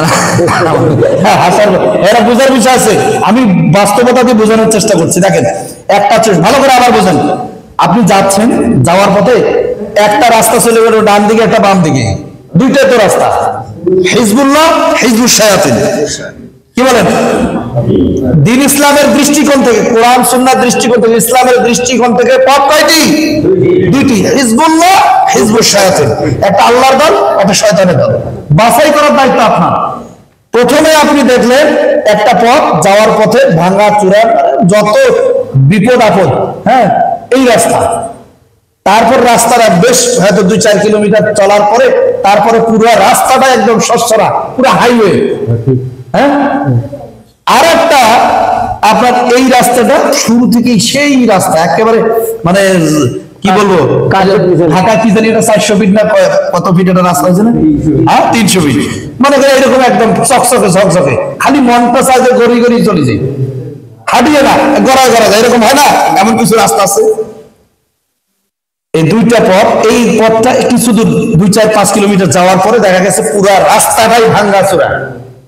আর শুরুতে কি আপেল, বাউফল, তারপর কি আপেল কুল, বাউকুল, হ্যাঁ, তারপরে আঙ্গুর, আনারস, পেঁপে, বেদানা, মানে যার নিয়ামতের শেষ নেই। এই রাস্তাটা শুরু থেকে এইরকম চলছে, শেষে গিয়ে কি ভাঙ্গা চূড়া, যত খারাপ রাস্তা হতে পারে ওই রাস্তা। আর একটা শুরুতেই, এটার শেষে যা, এটা শুরুতেই কয়েক কিলোমিটার আপনার এইরকম ভাঙ্গা চূড়া, একদম কষ্টদায়ক, কাটা, হ্যাঁ, পানি, প্যাক কাটা। এইটা পার হওয়ার পর পরের রাস্তার সম্পূর্ণটাই আপনার, এটার শুরুতে যাবে জন্য শেষে তা পাইছেন। বলেন তো আপনি এই দুইটা রাস্তার কোন রাস্তাটা আপনি যাবেন? আমি ডাইন বাম বলিনি, যেটা ভাঙা শুরুতে ভাঙা, ডান বাম বলি, এটা আপনারা সবাই তো বলবেন না, আমার কথা বোঝেন না, এই জন্য বলেন না। মানে আপনার শুরুতে ভাঙা, শেষে খারাপ, ভালো। আর একটা হলো শুরুতে ভালো, শেষে খারাপ। কোন পথটা আপনারা যাবেন? শেষ ভালো যার, সব ভালো। কথা আমরা বলি না গ্রাম অঞ্চলের ভাষায়? আপনার শেষটা, মানে আপনি শেষ জীবনে যেটা পাবেন, আপনার জীবনের শেষ মুহূর্তে যেটা আপনি পাবেন, এটাই হচ্ছে আপনার প্রধান পাওয়া। আপনি শুরুতে খুব ভালো পাবেন, শেষে যা আপনার অস্তিত্বই নাই, এই পথের কোনো মূল্য নাই। সম্মানিত হাজির, আল্লাহ তাআলা বলছে তোমরা লা তাকনাতু মির রাহমাতিল্লাহ, তোমরা গুনাহ করছো, ভালো কথা, গুনাহ করছো, গুনাহ করতে করতে একেবারে জর্জরিত হয়ে গেছো। হ্যাঁ, এই গুনাহ করতে করতে আমি আরো সহজভাবে উদাহরণ বলি। মনে করেন এই আপনাদেরকে কিছু কালো কষ্টের দেওয়া হলো, আটাযুক্ত, বলা হলো যে তুমি পুরা ওয়ালটা মারো। কি বলেন? মারতে মারতে একটা সময় এই সাদা ওয়ালটা কালো হবে কি হবে না? হবে। আমার কথা বুঝেন না? হবে। একটা সময় এই কালো টেপটা মারতে মারতে মারতে মারতে পুরা বিল্ডিংটা কালো হবে কি হবে না? হবে। হওয়ার পর এখন যদি আপনি ভাবেন আহারে আর তো কালো করার জায়গা নেই, থাক এই পর্যন্তই, যা হয়েছে অতি, আলহামদুলিল্লাহ, তাওয়াক্কাল আল্লাহ। বুঝেন নাই? আর একটা হলো এই যে কালো করলেন, কালো করার পর ভাবলেন কালো করে তো বিশ্রী দেখা যেতে, যা আছে কপালে আবার তোলা শুরু করো, কত সময় লাগে লাগুক, আবার টেনে টেনে সব তুললেন, এইবার সাদা হয়েছে, বাহ কত সুন্দর লাগতেছে। কি বলেন? একটা হলো ব্রেক মারলেন, কালো হয়েছে, যা হয়েছে হয়েছে, বাদ দাও, আর দরকার নেই। আমি ধরো বুঝে এত খোলামেলা আমাদের নিজেদের ভাষায় বুঝানোর চেষ্টা করছি, আমার কথাগুলো বুঝতেছেন আপনারা? মানে আপনি লাগানোর পরে দেখলেন যে আহারে সাদাই তো ভালো ছিল, এত কষ্ট করে বেকার কালো করলাম, করার পরে এখন তো দেখতে কেমন লাগে, আচ্ছা যা হয়েছে হয়েছে, থাক ওই পর্যন্তই, এ বলে চলে গেলেন। আর একটা আরে কালো করিবেন, দেখতে তো খুব খারাপ লাগতেছে, যা আছে কপালে আবার কষ্ট করে তুলবো, কি হবে হবে, কয়দিন লাগে লাগে, ঠিক তুললেন, তোলার পর আবার সাদা ঝকঝকে ফকফকে হয়ে গেল। কোনটা বেশি গুরুত্ব? তোলাটা। পরে আপনি যে কষ্টটা আবার করলেন, আল্লাহ তাআলা এটাই বোঝাচ্ছেন, লা তাকনাতু মির রাহমাতিল্লাহ। প্রথমে বললেন তোমরা গুনাহ করতে করতে গুনাহের আদিকে পৌঁছে গেছে, আমার কথাগুলো বুঝতেছেন আপনারা? গুনাহের আদিকে পৌঁছে গেছে, মানে শেষ সীমান্তে পৌঁছে গেছে। এখন তোমরা হয়তো অনেক সময় ভাবো আরে গুনাহ তো করে ফেলাইছি, আচ্ছা যা হবে হবে, পরে করেন দেখা যাবে। আসলে আসল জীবন তো পরকালীন জীবন। আপনি যদি এখানে আবার ইউটার্ন না মারেন, আবার ঘুরে ওগুলোকে না উঠান, এই ওয়ালটা কিয়ামত পর্যন্ত আবার সাদা হওয়া সম্ভব না। আমার কথা এরপরে যদি উদাহরণ দেওয়ার পরে না বুঝেন, আমার আর করার কিছু নেই। আপনি ইউটার্ন মেরে আবার ওগুলোকে সবগুলোকে তুলে ঝকঝকে চকচকে পরিষ্কার করে ফেললেন, এটার সৌন্দর্য যেমন আপনি পুনরায় ফিরে পাবেন, আল্লাহ তাআলা আপনাকে জান্নাত থেকে দুনিয়ায় প্রেরণ করেছে, পুনরায় আপনি যদি গুনাহ মওকুফ করে আল্লাহ তাআলার কাছে ফিরে যেতে পারেন, যেতে চান বা যাওয়ার সম্ভাবনা করতে পারেন, সুযোগটাকে গ্রহণ করতে পারেন, কাজে লাগাতে পারেন, গুনাহটাকে মওকুফ করার জন্য আল্লাহর রহমত থেকে নিরাশ না হয়ে আল্লাহ তাআলার দিকে একনিষ্ঠ মনোনিবেশ করে, এরকম এই যে আজকের এটা হলো বোনাসা, কিরা বোনাসের রাত, সাময়িক দুনিয়ার আকাশে, মনে আছে আপনাদের? দুনিয়ার আকাশে আল্লাহ তাআলা নেমে আসবেন এবং আল্লাহ তাআলা বান্দাদেরকে বলতে থাকবেন, উদউনি আস্তাজিব লাকুম, আমার বান্দারা তোমাদের কার কি চাওয়া আছে চাও আমার কাছে। সুবহানাল্লাহ বলবেন? তোমাদের যার যা চাওয়া আছে সমস্ত চাওয়াগুলো পূর্ণ করার মালিক কে? আওয়াজ দিয়ে, গা নড়াচড়া দিয়ে, অনেকে ঘুমাচ্ছেন, আওয়াজ দিয়ে বলতে হবে, সমস্ত গুনাহ মাফ করার মালিক কে? আল্লাহ। আল্লাহ তাআলা এই জন্য বলছেন, লা তাকনাতু মির রাহমাতিল্লাহ, তোরা কখনো নিরাশ হও না, আমি আল্লাহ তাআলা, মিন মানে থেকে, রাহমাতিল্লাহ আমি আল্লাহর রহমত থেকে তোমরা কখনো নিরাশ হও না। সুবহানাল্লাহ। সুবহানাল্লাহ আসতেই বলেন, মহিলারা মানুষ জাগি যাবে, মহিলা মানুষেরা জাগি যাবে। কার কথা? আল্লাহর। আল্লাহ তাআলা বলেন, লা তাকনাতু মির রাহমাতিল্লাহ, তোমরা কখনো নিরাশ হও না। আর আল্লাহ রাসূল হাদিসের দ্বারা বলছেন যে নৈরাশ হওয়া, ডিপ্রেশনে পড়া, ডিপ্রেশনে পড়ে নিজেকে ওর মধ্যেই হারিয়ে যাওয়া অথবা হতাশাগ্রস্ত হওয়া, এটা বান্দার জন্য হারাম। উম্মতের জন্য কি হারাম? আল্লাহর বান্দাদের জন্য এটা হারাম। নৈরাশ হওয়া যাবে না, হতাশাগ্রস্ত হওয়া যাবে। আপনি যেখানেই শেষ, যেখানে দেখছেন আপনার আর কোনো পথ খুঁজে পাচ্ছেন না, সেখানেই দু হাত পাতেন আল্লাহ তাআলার কাছে, দুটো সিজদা দিয়ে, চারটা সিজদা দেন, 2 রাকাত নামাজ পড়ে আল্লাহর কাছে হাত পাড়িয়ে দেন, দেখবেন ওখান থেকেই আল্লাহ তাআলা আপনার পরবর্তী ফয়সালা বের করে দিয়েছে। সুবহানাল্লাহ। আর যদি মনে করে যা আছে হয়েছে, আর দরকার নেই, হয়েছে মেলা হয়েছে করছে, ওই কিয়ামতে কবর জীবন থেকেই শুরু করবে। আমাদের এখানে মাঝে মাঝে কই, আমাদের এখানে একটা হুজুর আসছিল না, ইয়া কি জানি হুজুর, রুহুল আমিন যুক্তিবাদী, বাটাম খিস্তি পারে, কবর থেকেই খিস্তা শুরু করবে, আর ফিনাল জাহান্নাম, জাহান্নামে পৌঁছানো পর্যন্ত এই বাটাম খিস্তা আর থামবে না। আর যদি মনে করেন না গুনাহ করছি তাতে কি হয়েছে, আমার হক গুনাহ করা, আল্লাহর হক আমাকে মাফ করা, চিৎকার দিয়ে বলুন সুবহানাল্লাহ।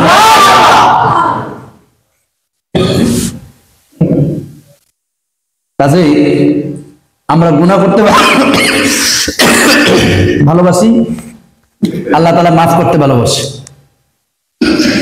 আমরা যদি গুনাহ করার পর গুনাহটাকে নিজেকে মনে করি যে আমার তো গুনার পাহাড় অনেক বড় হয়ে গেছে, আমার তো আর পথ নাই, তাহলে এটা হবে ভুল ধারণা, এটা আমার হবে হারাম হতাশাগ্রস্ত হওয়া। বরং এই পথ থেকে যত গুনাহ করেন না কেন, শুধুমাত্র একমাত্র আল্লাহ তাআলা, আল্লাহ রাসূল সাল্লাল্লাহু আলাইহি ওয়াসাল্লাম শর্ত দিয়েছেন দুই শ্রেণীর ব্যক্তি সম্পর্কে। মুশরিকিন, তখন দুপুরে বলছিলাম, মুশরিকিন আও মুশাহিদ। এক নাম্বার হচ্ছে যারা মুশরিক, আল্লাহর সাথে শিরক করেছে, কুফরি করেছে। শিরক কারা করে? যারা আল্লাহ তাআলাকে রব মানে, পাশাপাশি আল্লাহ তাআলার সহকর্মী রব মানে। বুঝেন নাই? আরে হিন্দু, আমার মুসলমানের মধ্যে শতভাগ, শতকরা 99টাই আছে মুশরিক। আমি বললাম, আপনাদের গায়ে লাগলো মনে হয়, আছে না? বল কেমন করে উদাহরণ দেবো? আরে লোকটা মারা গেল রে, যদি ডাক্তার কার চিকিৎসা, এই মাহিগঞ্জের কি আকবর ডাক্তার, আরে এর যদি রংপুর মেডিকেল পর্যন্ত নিত, লোকটা বাঁচত। বলে না? আপনাদের এলাকায় তো বলেন, আমার এলাকায় বলে কি বলে না? এটা হচ্ছে সূক্ষ্ম শিরক। বরং আপনাকে বিশ্বাস করতে হবে আল্লাহ প্রদত্ত যতক্ষণ পর্যন্ত আমার জন্য একটা রিজিক এই জমিনের বুকে রয়েছে, ততক্ষণ পর্যন্ত মালাকুল মউত আমার কাছে পৌঁছাতে পারবে না। যদি মালাকুল মউত পৌঁছায়, সঙ্গে সঙ্গে কিয়ামত হয়ে যাবে। হযরত সুলাইমান আলাইহিস সালামের জীবনী থেকে একটি উদাহরণ দিচ্ছি। সুলাইমান আলাইহিস সালামের সঙ্গে সময় উনি কিন্তু জিন এবং ইনসান সমস্ত মাখলুকের রাজা ছিলেন, এটা জানেন আপনারা? মানে সমস্ত মাখলুকের পয়গম্বর হিসেবে আল্লাহ তাআলা তাকে দুনিয়ার বুকে প্রেরণ করেছিলেন। জিন জাতীয় তার কথা মানত, মানুষ জাতীয় মানত।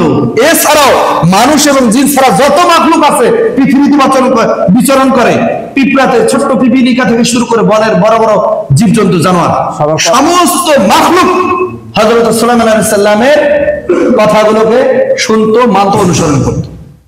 কথাটা বুঝে আসছে? হযরত সুলাইমান আলাইহিস সালামের সময় একবার জিবরাইল আমিন, মালাকুল মউত হযরত আজরাইল আলাইহিস সালাম, উনি ডিপ্রেশনে পড়ে গেছে, চিন্তায় পড়ে গেছে। এক ব্যক্তির মৃত্যু লেখা আছে চীন দেশে। কোথায়? সুদূর চীনে। আর হযরত সুলাইমান আলাইহিস সালাম যে রাজ্যে করতেন, বসবাস করতেন, সেই রাজ্য থেকে কয়েকশো কিলোমিটার দূরে চীন। কিন্তু মৃত্যুর তার কয়েক মুহূর্ত বাকি, কয়েক মুহূর্ত, কয়েক ঘন্টা না।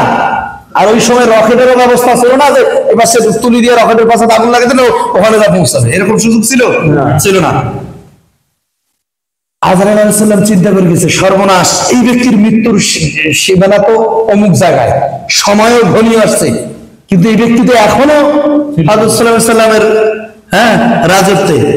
এই ব্যক্তিটা কখন ওখানে পৌঁছাবে, আমি তার রূপ কখন কবজ করবো? উনি চিন্তা করে গেছে। আর যদি কোন মাখলুককে, মনে রাখবেন, যদি আমরা অনেক সময় দেখা যায় না, জন্ম এখানে, মৃত্যু হয় কোথায়? সৌদি আরব, মক্কা, মদিনা, তারপর কুয়েত, কাতার, ওমান, বিভিন্ন দেশে মৃত্যু হয় না? মৃত্যুটা তার জন্ম যদি এই দেশে, মৃত্যুটা তার কোথায়? সেখানে। আবার আরো একটা জিনিস মনে রাখবেন, আমরা প্রত্যেকে বলি আমরা কিসের তৈরি? মাটির তৈরি। অনেকে কয় যে হুজুর আমার তো গায়ে গোস্ত, এখানে খোসটা দেন, দেখেন সাদা হয়ে যায়, হবে না?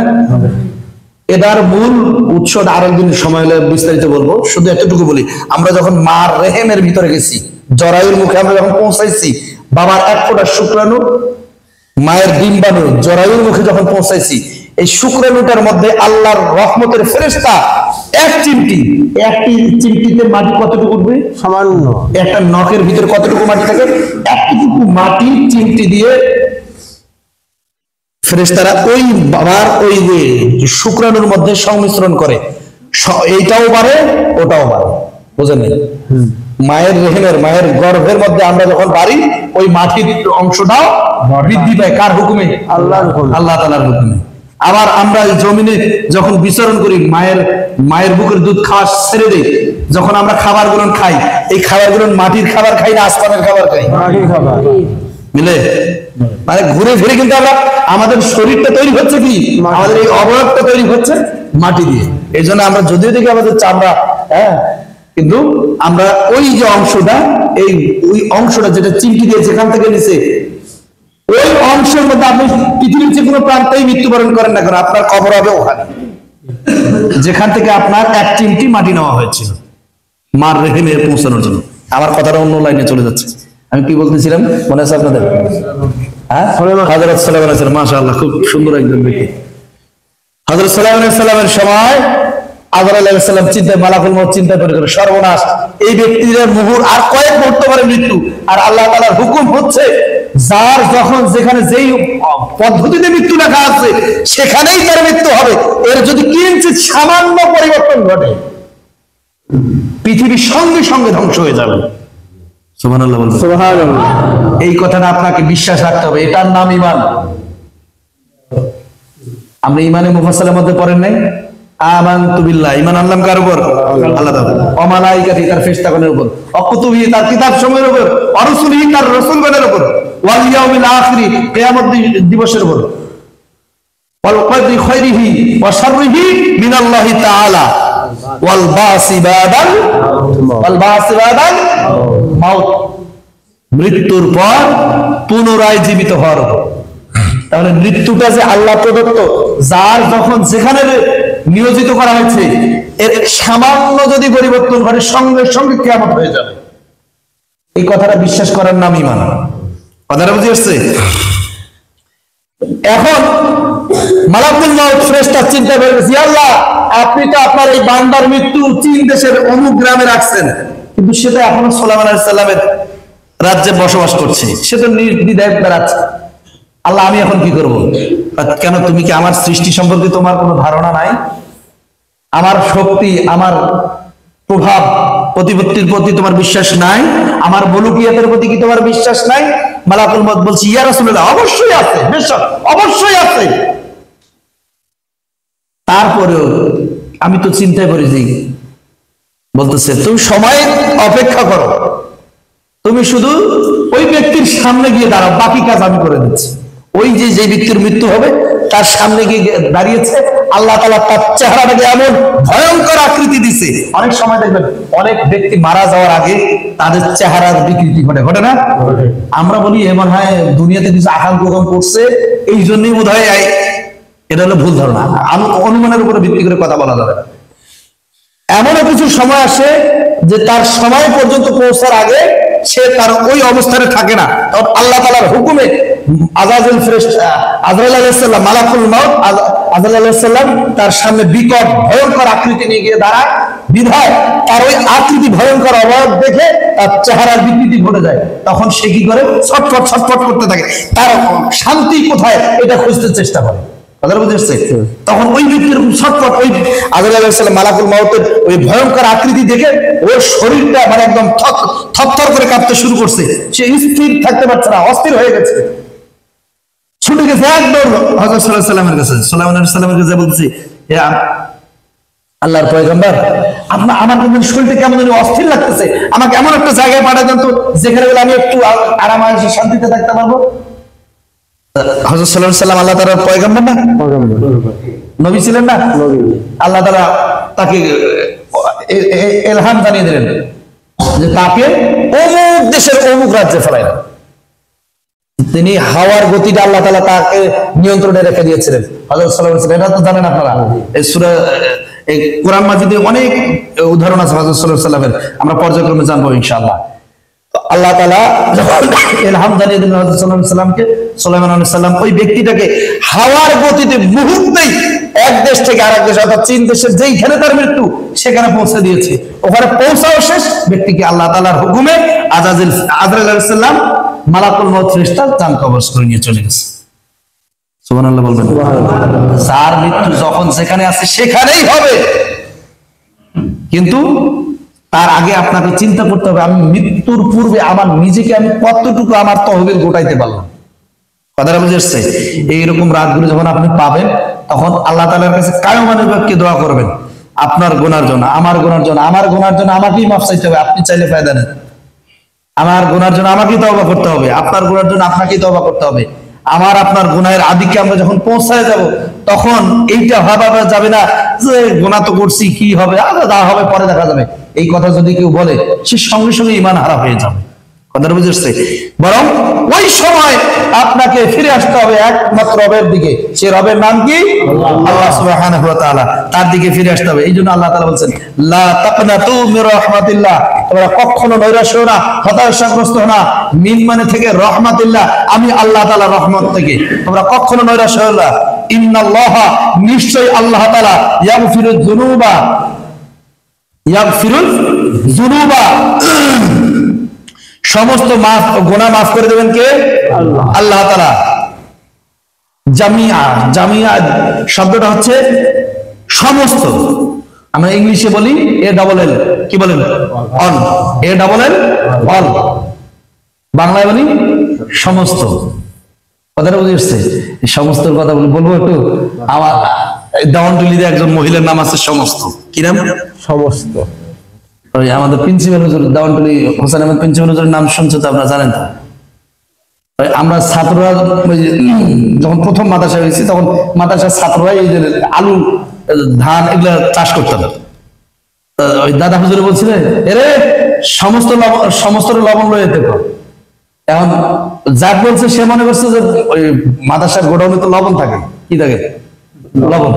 রান্নাঘর থেকে লবণের বয়ম সহ নিয়ে গেছে সমস্ত। আরে তোরা বলছি লবণ, সমস্ত লবণ লইতে হবে, মানে ওই মহিলার নাম সমস্ত। ও বলার জন্য বলছে যে লবণ নিয়ে আয়।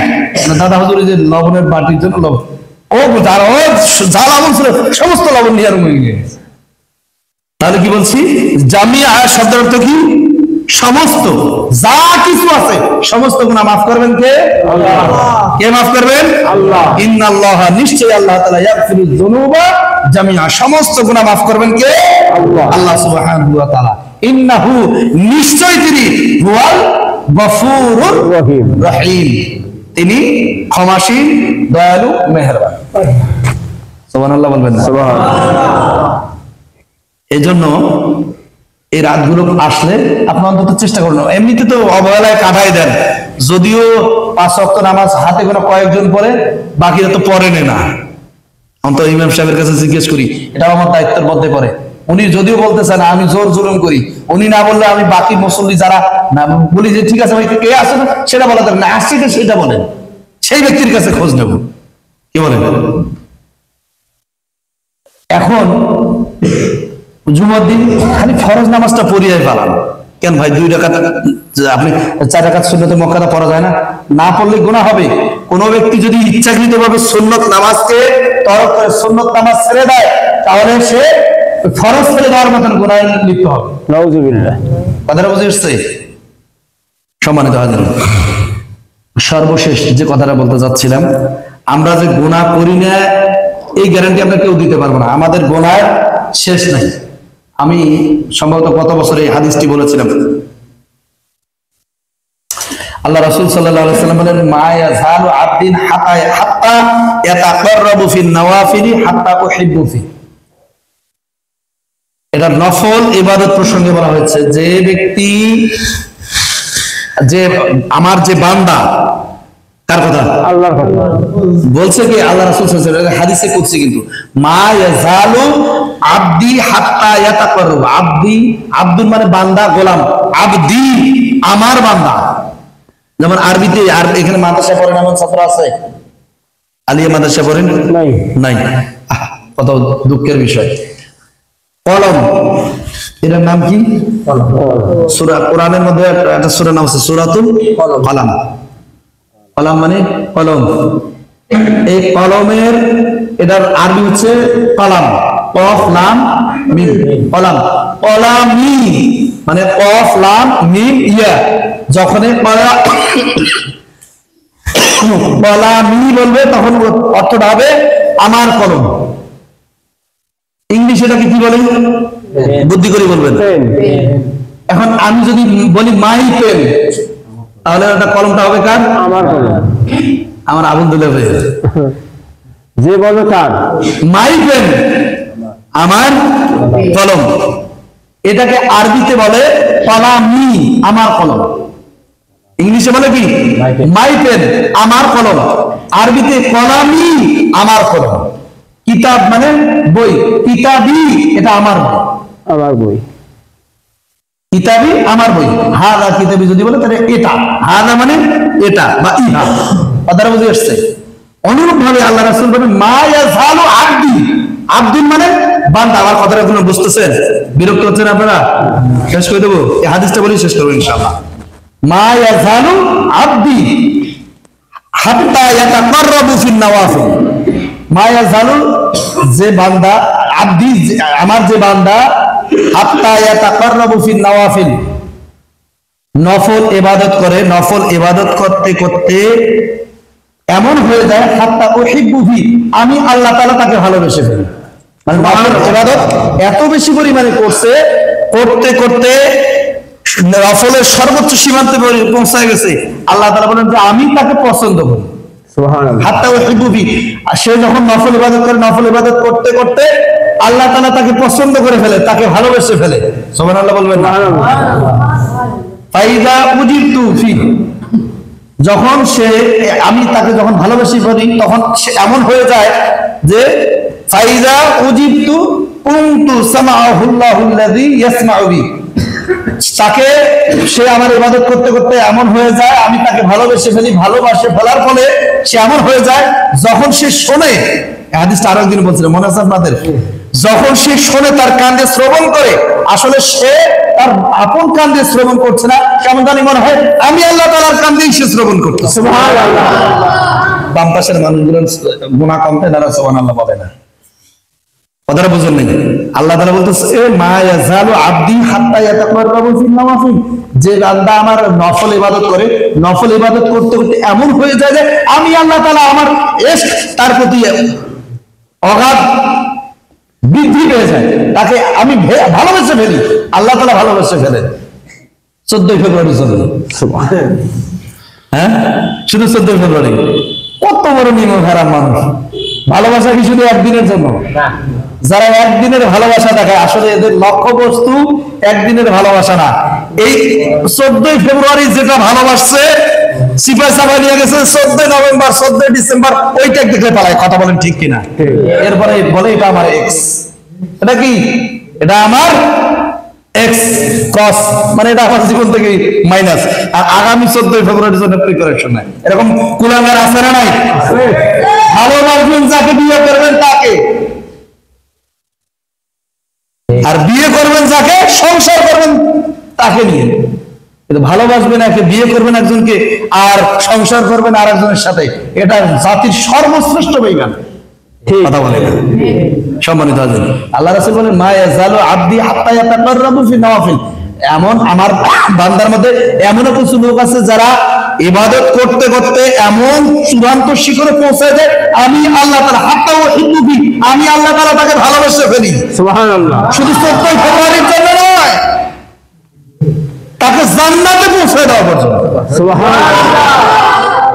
ফাইদা উজিবতু কুনতু সামাআহুল্লাহুল্লাযী ইয়াসমাউ বি, যখন তাকে আমি ভালোবেসে ফেলি তখন অবস্থাটা এমন হয়ে যায় যে সে যখন তার কান দিয়ে শ্রবণ করে, আসলে সে তার কান দিয়ে শ্রবণ করে না, বরং আমি আল্লাহ, কেন জানি আমি আল্লাহ তাআলা আমার কান দিয়েই সে শ্রবণ করছে। সুবহানাল্লাহ। আল্লাহ তাআলার কান দিয়ে, আল্লাহ তাআলার কান দিয়ে যদি কেউ শ্রবণ করে তাহলে ফাইটটা যায়, কোনোদিন শুনবে না? হ্যাঁ, বুঝেন না কথাটা? ফাইটটা যায়, কথাটা কি ভালো গান না যৌন সুশুরির গান? হ্যাঁ, অবশ্যই সুশুরি। বন্ধু যখন আমার বাড়ির সামনে দিয়ে হাইটটা যায়, বুকটা ফাইটটা যায়, এটা কোন ব্যক্তি এই গান তখন শ্রবণ করবে না, তখন শোনা মাত্র সে বলবে নাউযু বিল্লাহি মিন যালিক। কথা বলবে, বলবে কি বলবে না? যে আল্লাহ তাআলার কান দিয়ে শুনবে, সে নিশ্চয় ভালো কিছুই শুনবে। অবশ্যই। কথা বলে না?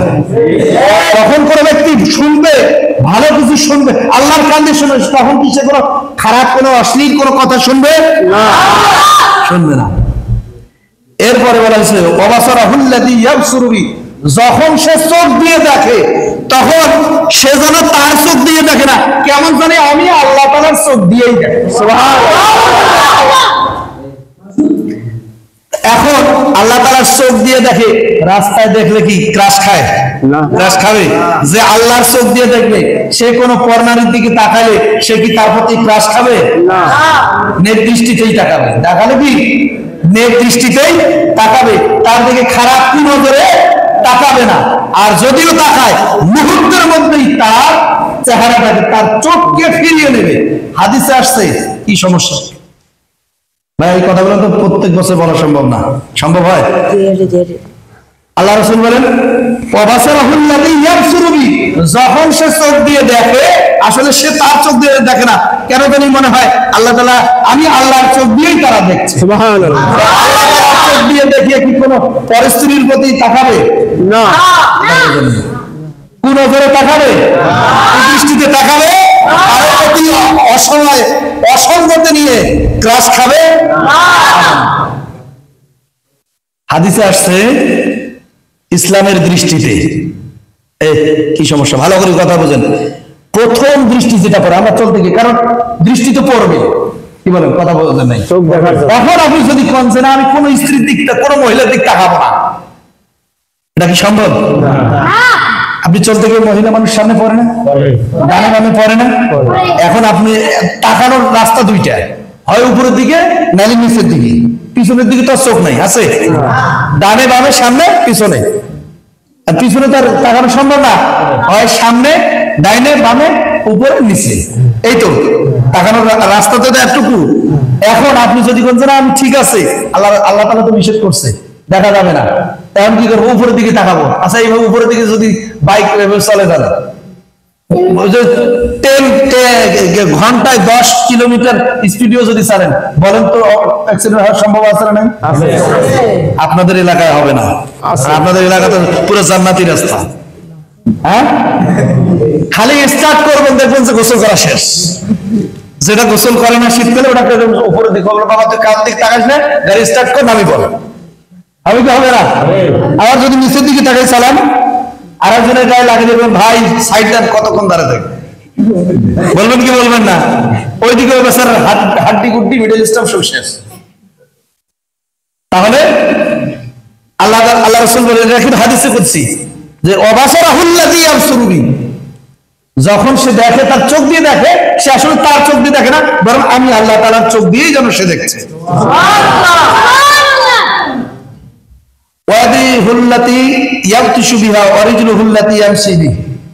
আর যখন সে চলে, কি করে? পৃথিবীতে বিচরণ করে, চলতে যায়, যখন সে হাত দিয়ে কোনো কাজ করে,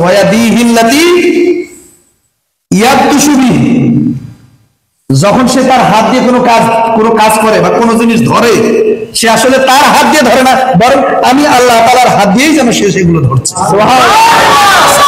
আল্লাহর হাত দিয়ে ধরলে তো মদের বোতল বাড়াইনি পাওয়া যাবে না। হ্যাঁ, ক্যাসিনো নাম দেওয়ার আগেই তো কোটি টাকার মালিক হয়ে যাবে। কথা বলছেন নাই আমার? ক্যাসিনো খেলে কি হাত দিয়ে না পা দিয়ে? হাত দিয়ে।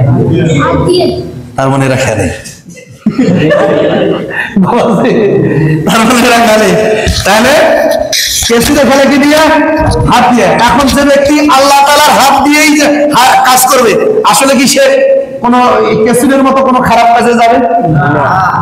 অন্যের জমি, অন্যের পকেটের টাকা নিজের মনে করে নিয়ে যাবে? হ্যাঁ, তখন তার হাতগুলো সংযত থাকবে। সুবহানাল্লাহ বলবেন না?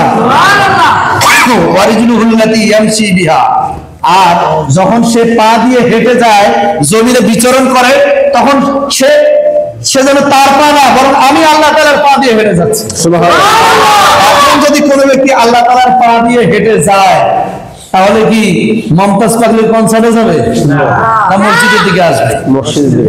হ্যাঁ, কোন পতিতালয়ে যাবে না মসজিদের দিকে আসবে? চুরির কাছে যাবে তার পাটা, না আল্লাহর ঘরের দিকে আসবে? সহজ কথা। এই জন্য নফল ইবাদতের প্রতি গুরুত্ব দিতে হবে বেশি।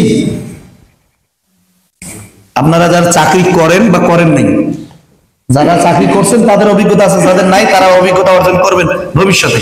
মনে করেন আমি আমার দিয়ে উদাহরণ দিই, আমার দায়িত্ব হলো সকাল 9:30 গিয়া বিকাল সন্ধ্যা 6টা পর্যন্ত দায়িত্ব পালন করা, অফিসের কার্যক্রম করা।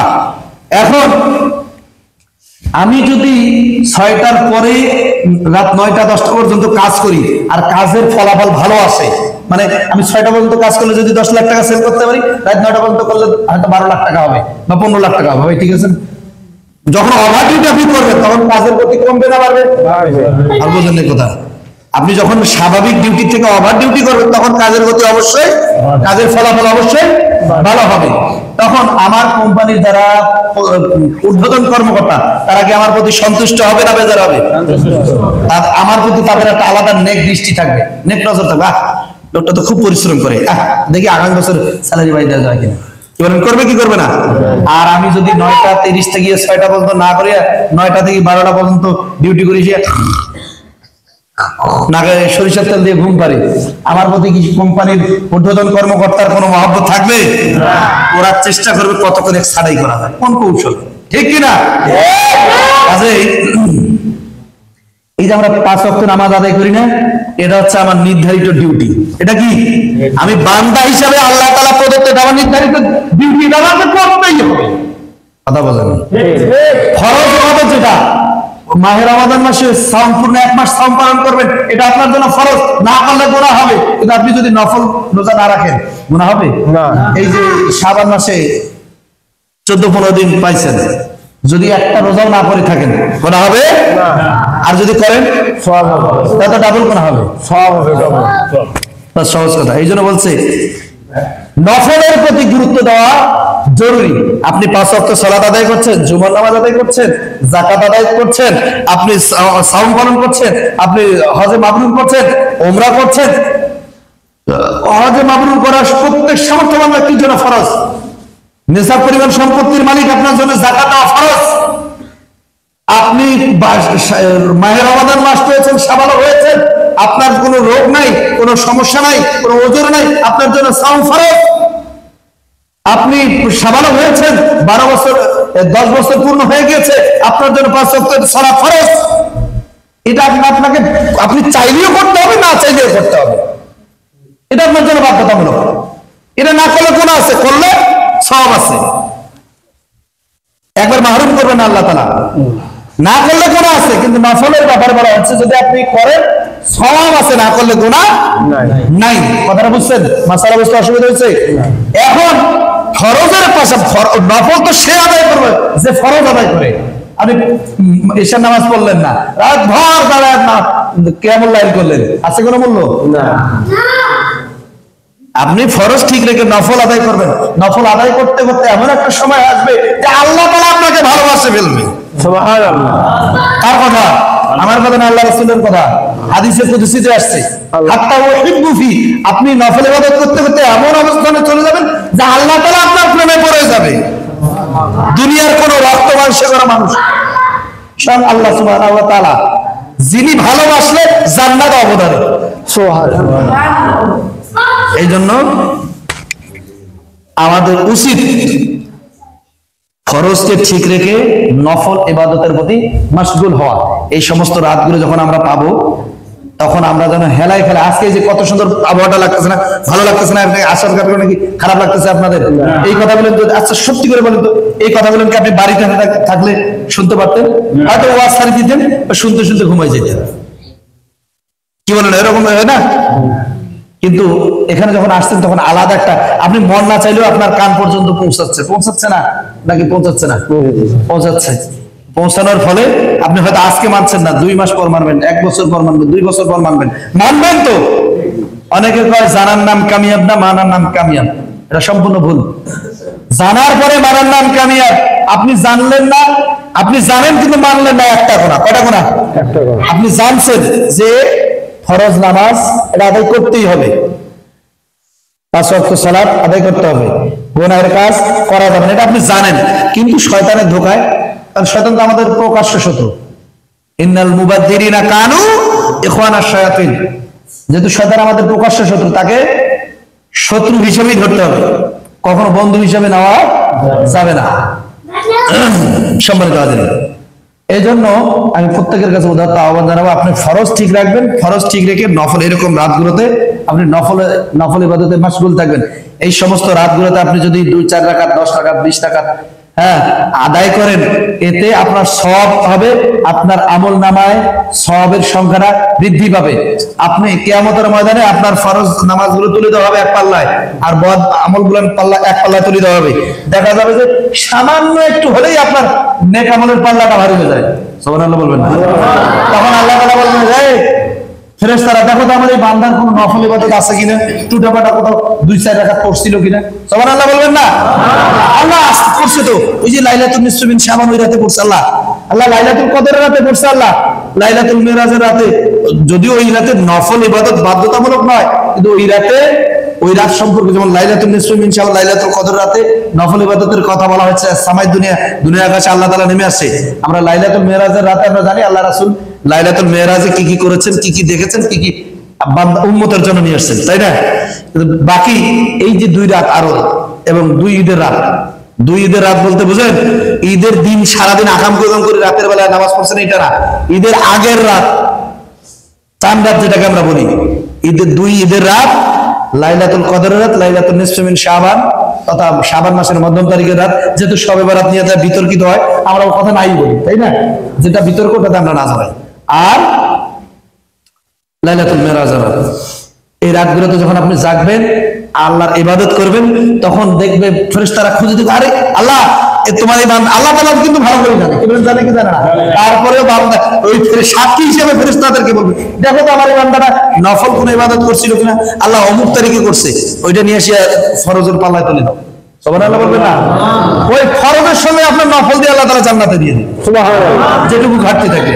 কাজেই আমরা চেষ্টা করব ফরজের পাশাপাশি ওয়াজিব ও সুন্নাহ এটা তো থাকবেই, সর্বশেষ যেটা না করলে কোনো গুনাহ নাই সেটার জন্য আমরা চেষ্টা করব। এটা হচ্ছে বোনাস, এটা হলো ওভারটাইম। এই ওভারটাইমের উসিলায় আল্লাহ তাআলা এই সুন্নাত ওয়াজিব বাদ দিয়ে ডাইরেক্ট বলবো যে নফলটা আছে কিনা ওইটা নিয়ে আয়, আমার বান্দার আমলনামায় তুলে দেয়। বুঝে আসছে? এই জন্য আমরা প্রত্যেকে চেষ্টা করব এরকম রাতগুলোকে গুরুত্ব দেওয়ার জন্য। এই রাতগুলোতে বাজারে অযথা না ঘুরে, না গীবত না করে, চগলখড়ি না করে, যেহেতু আল্লাহ তাআলা এই রাতে মাত্র 2 শ্রেণীর, আবার বলছি এই রাতে কয় শ্রেণীর? 2 শ্রেণীর। একটা হচ্ছে মুশরিকিন, যারা আল্লাহর সাথে শিরক করে, যেটা একটু আগে বুঝাইলাম, ও এটা হলো সূক্ষ্ম শিরক, এটাই তো আমরা বুঝি না, কি বলেন, ভুল বললাম? আমরা এই কথাগুলো বলি না, আর এই ডাক্তার না দেখে ওই ডাক্তার দেখালে তোমার আর বাঁচতে হয়, বলি না?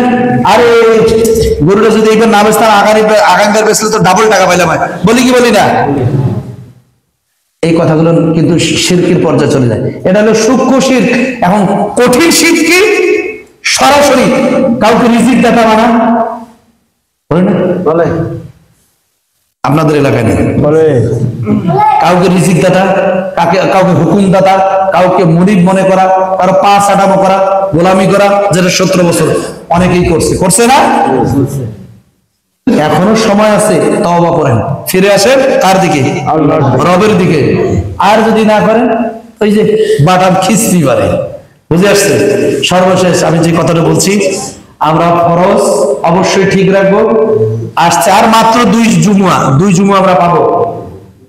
এই 2 জুমুয়া পরে আমাদের মাহে রমাদান মাস, সবচেয়ে গুরুত্বপূর্ণ মাস, গুনাহ মাফের মাস। ওই সময় পর্যন্ত আমরা পৌঁছাতে পারবো কিনা এখনো সন্দেহ আছে আমাদের, কি বলেন? এই জন্য সবসময় আমরা এই 15টা দিন বিশেষ করে দোয়া করতেই থাকবো। আল্লাহুম্মা বারিক লানা, আমার সঙ্গে বলেন, আল্লাহুম্মা বারিক লানা ফীহি রাজাবা শাবান ওয়া বাল্লিগনা রমাদান। আল্লাহ আমাদেরকে রজব মাসটা আমরা পার হয়েছি, শাবান মাস চলছে, এখন রমাদান মাস পর্যন্ত আমাদেরকে পৌঁছাবার তৌফিক দান করুন। আমিন। ওয়া আখিরু দাওয়ানা আলহামদুলিল্লাহি রাব্বিল আলামিন। আসসালামু আলাইকুম ওয়া রাহমাতুল্লাহি ওয়া বারাকাতুহু। আমি আলোচনা করতে যা যদি কেউ মনে কষ্ট পায়া থাকেন, আমি কথা বলতে যেমন কাউকে পরোয়া করি না, হক কথা বলতে পরোয়া করি না, আমি কাউকে এরকম ভয় করি না। ভয় যদি একমাত্র করতেই হয় আমার রবকেই করব। ঠিক কথাটা বুঝে আসছে? হক বলতে কখনো পিছপা হবেন না, যখনই হবেন তখনই বাস খাবেন। আর যখন হকের বিপক্ষে দাঁড়িয়ে যাবেন, অজাহাতাল বাতিল, বাতিল 80 মাইল স্পিডে প্লেন নিয়ে, হেলিকপ্টার নিয়ে পালাবেন, ঠিক না? এটাই আমাদের বাস্তব শিক্ষা। আল্লাহ তাআলা আমাদের প্রত্যেককে এই বিষয়গুলোর উপরে শিক্ষা গ্রহণ করবার তৌফিক দান করুন।